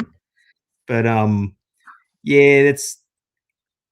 they've just literally been abused for the better part of at least 10 years of the 20. They're very Does she want Hurd back, bro? Does she want Hurd back? Your missus? No. Oh, no, she doesn't. doesn't. Right then. Now, I reckon they should get him back. They should get him back because no matter who they get, let's say they get another coach in and he doesn't perform, it's always going to be Hurd. So they may as well just go for Hurd now. And if he fucks up, they can say, all right, we tried it. Because they're always going to be talking about Hurd going forward, man. So just give him the job. He wants it. He obviously wants it. He's obviously going around like campaigning for himself. He's told other pundits to talk him up as well. They're a really different club to us. Like even though we're an army, like we've got everyone against us. I still feel like we're a fairly. Essendon feel like they're a bit more incestuous. Yeah. Oh, okay. They turn on each other more than us. No, they're more like the Amish or something. That way. Okay. It feels like they live in a little closed community. Yeah, I've seen it. Yeah, and they have always, and they're always looking inward and to the past for solutions. The biggest difference between I'm glad we're not like that. Yeah, the biggest. So if you look at the traditional big three, right? So you talk Essendon, Carlton, Collingwood. The biggest difference, our point of difference between the other two, Essendon and Carlton, is about 20 years ago, 25 years ago, when we brought in Malthouse or whenever it was, that you're getting rid of a club great and you're bringing in a guy that had absolutely nothing to do with Collingwood in Lee Matthews, right? Now, Mick Malthouse. And Lee Matthews to a certain extent even before that, but yeah, Mick Malthouse. I don't think Carlton and Essendon ever do that sort of stuff. They will always look towards the Essendon or Carlton people before anything else. Whereas I think we tend to look more at outside people, and I think that's why the clubs are in the position they are. We tend to understand that you can't always look for the Collingwood guy, we're more than happy sometimes to branch out a little bit more. So I think Essendon and Carlton fall into this trap always, where they sort of look internally before they look externally. Whereas I think we're a little bit more balanced. We're willing to go, you know, someone a little bit left field, you know, not a Collingwood person at all. You got to break out. I've noticed that. I've noticed Collingwood support. We entered. Sorry, Manny. You go, bro. You go, boy. I'll say we entered modernity, you know, in 99, 2000, and those other clubs stayed suburban clubs. You also noticed as well, Void. I've noticed that Collingwood supporters, we usually stick together on the same issues. But I've noticed Carlton supporters and Essendon supporters, they fight with each other. I've seen them fight with each other. Half of the supporters, they're hardliners, and the other half are real softy, fucking. They just accept all the fucking mediocrity and fucking just keep dealing with it for 20 fucking years. It's similar to Richmond. I remember the old joke about Richmond. Remember Trevor Marmalade made that gag where they had the Velcro memberships? Exactly. See, that's what annoyed me about Richmond, you know, when they came good and suddenly, like, you know, all these supporters came out of the woodwork for the first time in 3 decades. The thing is, with Richmond, what you got to admire is when Brendan Gale got the gig as president or CEO, whatever he was, he had the balls to go up on a press conference and say, we're going to win a flag in the next fucking, what do you say, next 5-6 years or something, yeah? Yeah, 3 flags. And it actually happened. And it actually happened. He went up and just said that. And I remember at the time, because my brother's Richmond, and I remember fucking bagging him saying, yeah, this guy's dreaming, mate. A lot of things had to go right for him, like picking up a generational talent like Dustin Martin that won him every grand final. You know, that won him, you know, that was pivotal in their finals runs because without him, they're fucking cooked. But still, man, just to say that, mate, you know, like with Craig Kelly, mate, I wish, you know, he should have come up and gone up and said, we're going to make it a dynasty or something, you know. Look, a lot has to go right at a club. I don't think I couldn't attribute at any point in time that I've been watching footy where Collingwood had like a list that just could coach itself. You know, that just no matter who coached that, we've never had that type of team. Whereas even Hawthorn, you saw when Clarko tried his same methodology of grabbing other players from other clubs. Once they lost their core group of Lewis, Hodge, Mitchell, etc. Buddy. Yeah, you saw that it didn't work anymore once he tried to get Scully, Patton, and all these other guys. And and then you do ask the question. Like, I know he had a huge hand in their success, but then he also had this generational group. The way Richmond did as well. The way Geelong did, the way Brisbane did in the 02-03 and 01-02-03. Where I think that's what makes a special club. It's what I like about it. Is I do like the feeling that we come in as underdogs pretty much all the time. We're rarely liking out, and even when we're on top of the ladder, there's always like a lot of weak spots. We've always got, like, we've got an Achilles heel somewhere that someone's going to find. We make grand finals with patchwork teams, man. You know, yeah, we do. We do that. Yeah. You know, with band-aids on our 23 that are in the grand final. It's like, mate, we're playing grand finals with fucking, you know, Jared Malloy, Braden Sire, and fucking Matthew Lockett. It's like, what the fuck, mate? Yeah. Pies are a coach's club. Like every coach we've had has taken us there when we got there, and it was the coach, and the coach got the most out of those players. I think that's why we all stick together and why everybody, dislikes Collingwood so much, because we are, to sort of front up year after year with teams that are these battler type teams, you do have to be pretty committed, because you don't have the Harlem Globetrotters to watch each week. Yeah.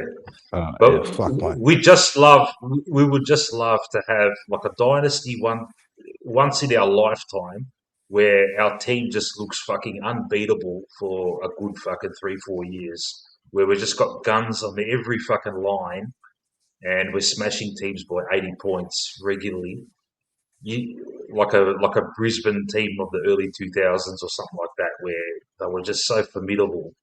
And, even like a team that, will be thereabouts, but come finals time, it's just game over. Just bang, bang, bang. Those 3 games, bang, bang, bang, premiership, We don't smack teams. We'll never see that. We'll never see that. We don't smack teams, but we don't usually get smacked either. It's very rare for us to cop 100-point smacking, so we can go ages without getting smacked. We might cop a fucking 70, maybe a 70 or 60-point smacking, but no 120-point fucking annihilation jobs. Yeah, that's very rare. Yeah, we don't cop that. Yeah, we only cop that. We always cop a couple of those just in a home and away season, but we always hold up, usually with a few exceptions, pretty well in finals. And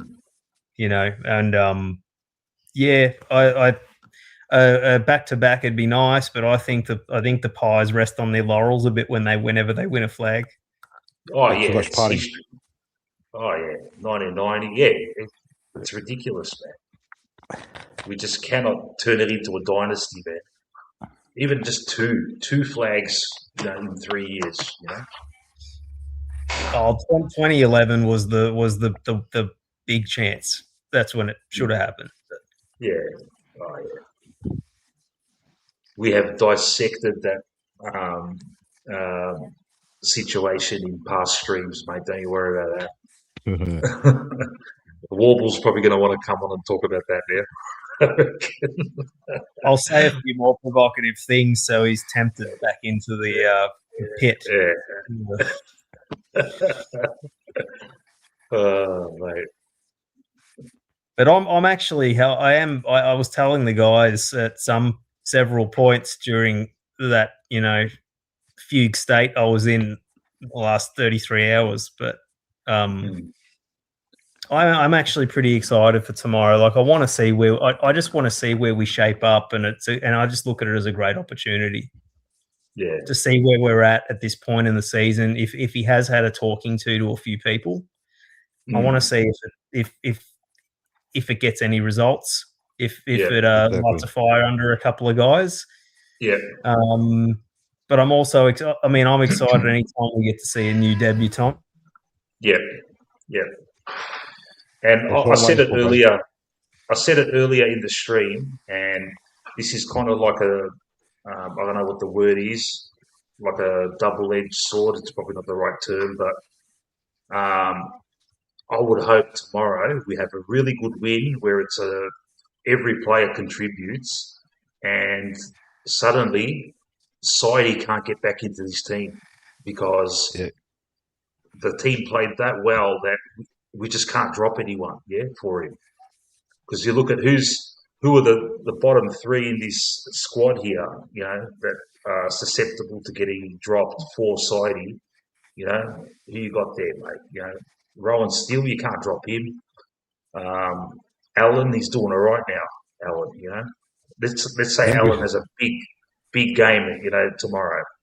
Harvey Harrison, he's probably the one that will get dropped for Saidi. But probably angry as well, if Harvey Harrison has a big one tomorrow and we have a big win, it's all of a sudden it's good for our the regeneration of the team going forward to the second half of the year.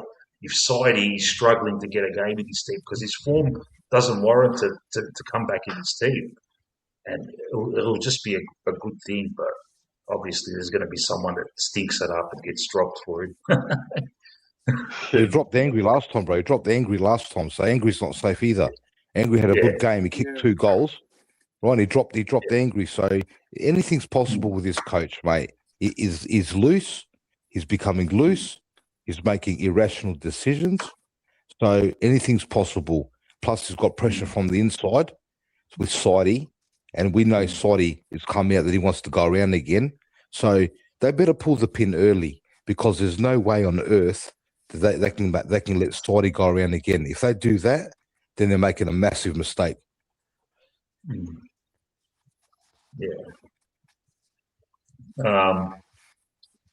Yeah. I feel like we're gradually starting to get the team we wanted to see, a few weeks, several weeks back. I'm happy. Look, I don't mind if it takes a little bit longer than we wanted, as long as it happens. Yeah. I mean, I'm loving the way it looks now. It just there's the unknown about it, which is what we need. We sort of knew what we were going to get from those other guys.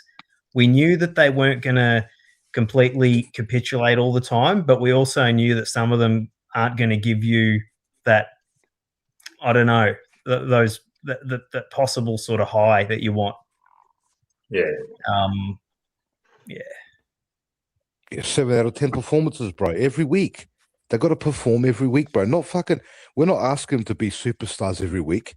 We just want them to play consistent football every week, because you see the same names pop up every single week, bro. You see the same culprits pop up. It's always the same players that get best on ground. You want to see them lower their numbers, and you want to see the other players, all the role players, performing.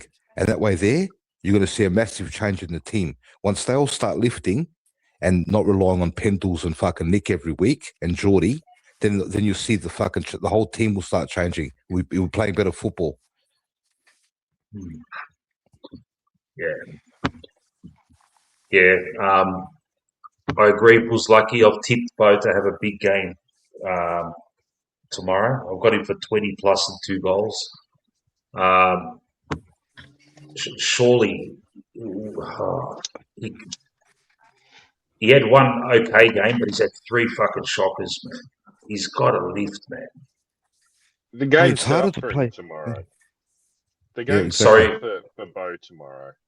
Yeah. All right, I'm telling you, they're gonna allow us to have looks. I promise you. It's the style of the game they play. A guy like Bo tomorrow, and I said it on Matt's stream the other night. He's got license to cheat a little bit. Now, Void looks like he knows the game bloody better than bloody me. I'll tell you that much. But I from what I see, Bo has a license to sometimes cheat if there's a little bit of space ahead of him where he knows he can overlap and create a bit of chaos, right? So tomorrow he's going to get that opportunity. He has just been fumbly and can't touch the footy anymore. He cannot, for whatever reason, confidence, played wrongly, whatever it is, it's not good enough. If he doesn't have a ripper tomorrow, you got to consider him on the chopping block if the coach is fair dinkum, because he will get opportunity tomorrow. I'm sorry. I know he's a fan favourite, but gee whiz, lean fucking month, mate. Yeah. He's lost his identity a bit. I get the sense he's not. I don't really know how we're playing him. I can't really tell where he's playing. Yeah. He thrived in that half forward. He thrived in that half forward role that he had. Yeah, he would tackle his ass off, as a defensive forward, and then fucking kick goals. But now we're asking more of him, like to try and be a midfielder and like in the set of bounces. And he's looked good at times, but he goes missing. He's not a ball getter, mate. He's a burst player, and a tackler and a pressure player. Our lines used to look more predictable. Not the way we played. Our lines, you watch the 2023 season, and you could sort of spot where each player was positioned up and down the ground. And now lately, I just feel like there's a lot of players I really can't tell where they're playing. There seems to be no structure sometimes. They're just all over the shop. Kind of like the way the way a disorganized side would be, like if you watch Richmond play or one of those sides, how you can't really see them. There's no real spine, and the kids are just running in all sorts of directions. Don't even know what positions they're in half the time. It's the same thing. I just think that when they feel like they're struggling, they seem to go back to that self-preservation a little bit. And they're just, probably not either. It's a combination of not listening to instruction and then maybe just not, and also not being able to fulfill it either. I think some of those guys are just really lacking for leg speed and for whatever other reason they can't, like Sidey just can't make contests. He gets caught, the ball, he just gets caught, especially if the ball's coming the other way. He gets caught between contests so often. Yeah, it's fucking gone past him, bro. It's gone past him, mate. Simple. It's gone past him, bro. The bloke's fucking too.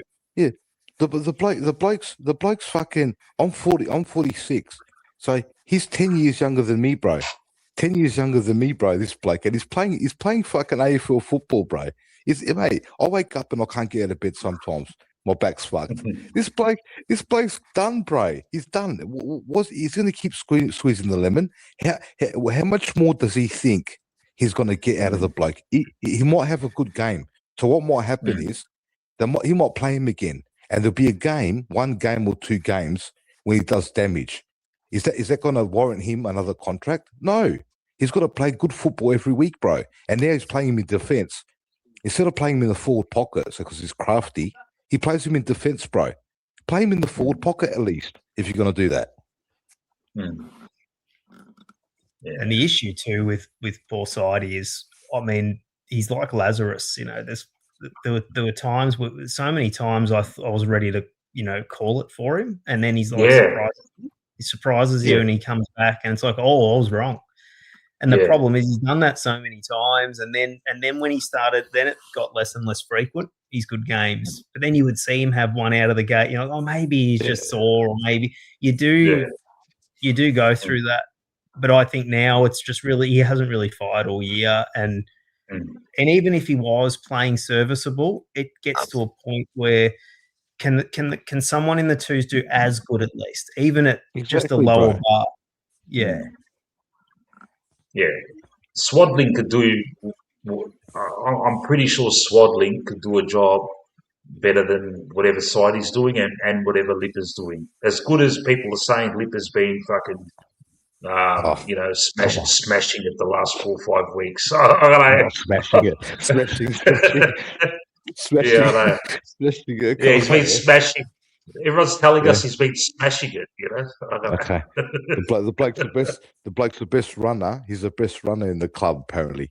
I keep hearing the same thing all the time. Fly says, he's our best runner.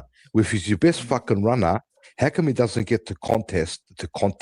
If you're the best runner, you should be there every single fucking ball up and stoppage in the fucking game. He doesn't get to enough contests. He might hit a couple targets, and I swear to God, last week I saw him handball the ball directly to a Bulldogs player because he panicked, because he saw 2 Bulldogs coming for him. He panicked, and what he done was he hit a Bulldog straight on the chest in their forward 50. Lucky they didn't score a goal because he panics, bro. He panics. There's only one reason why he panics, and that's because he's scared of the contest. Otherwise, he wouldn't panic. Like Angry Anderson, he doesn't panic. He loves contact, and all this bullshit about being an outside player, mate. You think the ball doesn't hit the ground on the wing and the half forward line? It hits the ground on the wing as well. So there's got to be occasions when the ball's going to hit the ground that he's got to put his head over the football. He just can't sit back and wait for the player to pick up the ball and try to tackle him.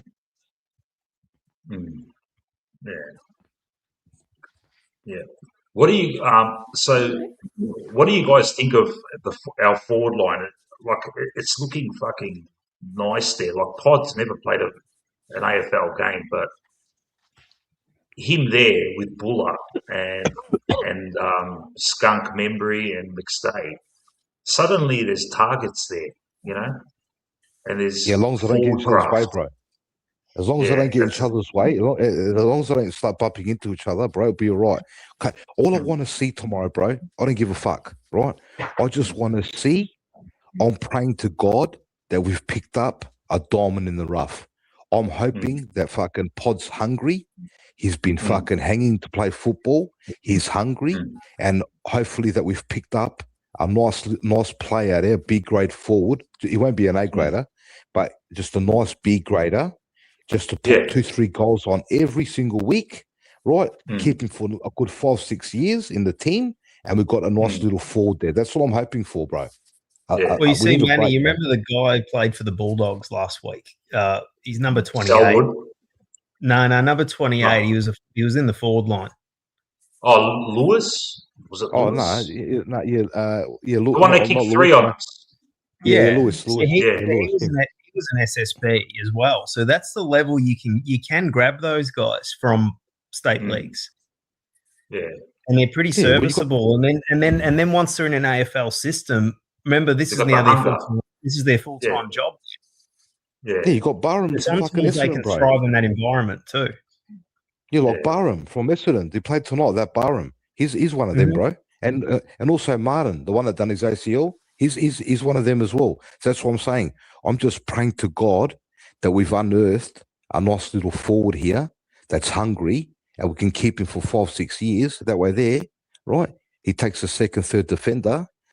All we need is a forward, another forward to kick an extra 2 goals a game, and then all these close games we're losing, we'll be winning them by 1-2 goals, and we'll be fucking flying up the ladder, man.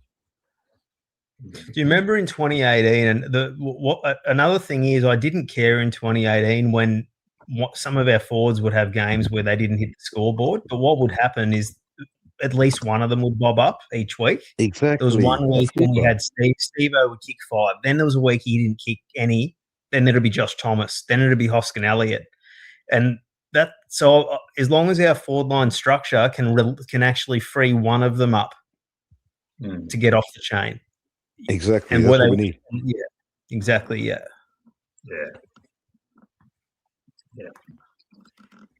Hey, gentlemen. I like forward line. I think it's. Well, look, if Long's not hitting the scoreboard, so just by taking him out and putting someone else in, like Manny said, it's got to be good for an extra 1 or 2 goals. Yeah, exactly. I'm just praying that Pod can kind of like adapt to our game plan good and not look confused and fucking overawed. And he shouldn't, because he's mature age. He shouldn't, but it's going to be the biggest crowd he's ever been in front of. Did you see what Nick said? His whole family will be there. Hugo Hall-Kahan played for the Crows game, their MSD. Okay. Yeah. Oh, you played good, bro. And Matthew Nicks basically said to him, he hasn't had time to learn the game plan. He said, don't worry about the game plan. Just go out and play your game tonight. Exactly. So hopefully that's all Fly says to him. Yeah, because he's an opportunist with forward craft, so he should be able to just be told, just go in the forward line and do your thing. Try and get on a lead, be thereabouts and just do what you know, and the guys around you will help you out. So it's going to be so intriguing. Yeah, we need a break, bro. We need a break. We need something to break. We need something to go our way, bro. This year's been bad luck central. So if we can get something to go our way, a bit of excitement, right? Kick his first goal. The boys get excited. They will get around him. And before you know it, the Sparks fucking come back and they're fucking all hunting it. We want to see hunt, man. We want to see fucking full-blown pressure. Once you see full-blown pressure and hunt, we know, bro. We know when the ball goes up, we know if the boys are on. You could just tell, man. You could see it straight away. If they're on, you could just tell. You could see it straight away. And if they're not on, that's when you see all the mistakes happening. Fumbles, handballs that are fucking missing targets. Players are fumbling. You don't want to see that shit, bro. You want to see clean football, precise footy, and fucking hunting. Yeah. Hey, gentlemen. It's almost 12 o'clock. I've been up since I've been up since 3 in the morning because I started work at 5 in the morning, and I am very tired. I've got to get up tomorrow to do some chores before I head off to the footy. So I'm gonna call it a night. I haven't seen Warble in the chat in the last few minutes. So if you are Warble, I know how he is. He'll probably do another 24 hours starting straight after me. After the lead up. Come on, let's will it to happen, mate. Come on, where are you, Matt? Matt's probably out cold, mate. Oh yeah. Or he's probably gone out into the Bangkok night. You know, to relax after that long marathon stream. But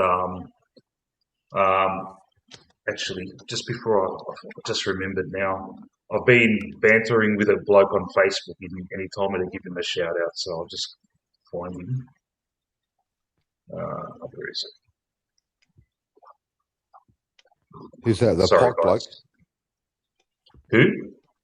The bloke from last week. What's his name? Spike Pike. Or fucking. No.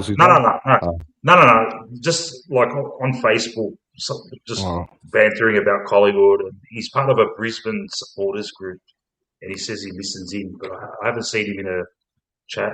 Come on, Warble. No, mate. Sorry, another 24-hour, mate. I'm finishing up now, mate. Come on, man. All right. This guy's called Michael. He's from the Collingwood Magpies Brisbane Supporters Social Club. All right. Just a quick shout out to him. That's the Collingwood Magpies Brisbane Supporters Social Group, a fast-growing Brisbane-based Pies group. They host watch parties and events. They attract passionate Collingwood crowds, offer free merch giveaways, group discounts, and plenty more coming up for members. Free to join the Collingwood Magpies Brisbane Supporters Social Group. So there you go, Michael. I just gave you a shout out, mate. And thanks for joining us. There you go, yes, Chris. guys. There you go, Chris. There you go, Chris Talbot. Chris Talbot. He's from Chris Talbot's area. Yeah, that's it, mate. And another guy that sometimes comes on, Tyler. He's also from Brisbane as well. Oh yeah, he's as well.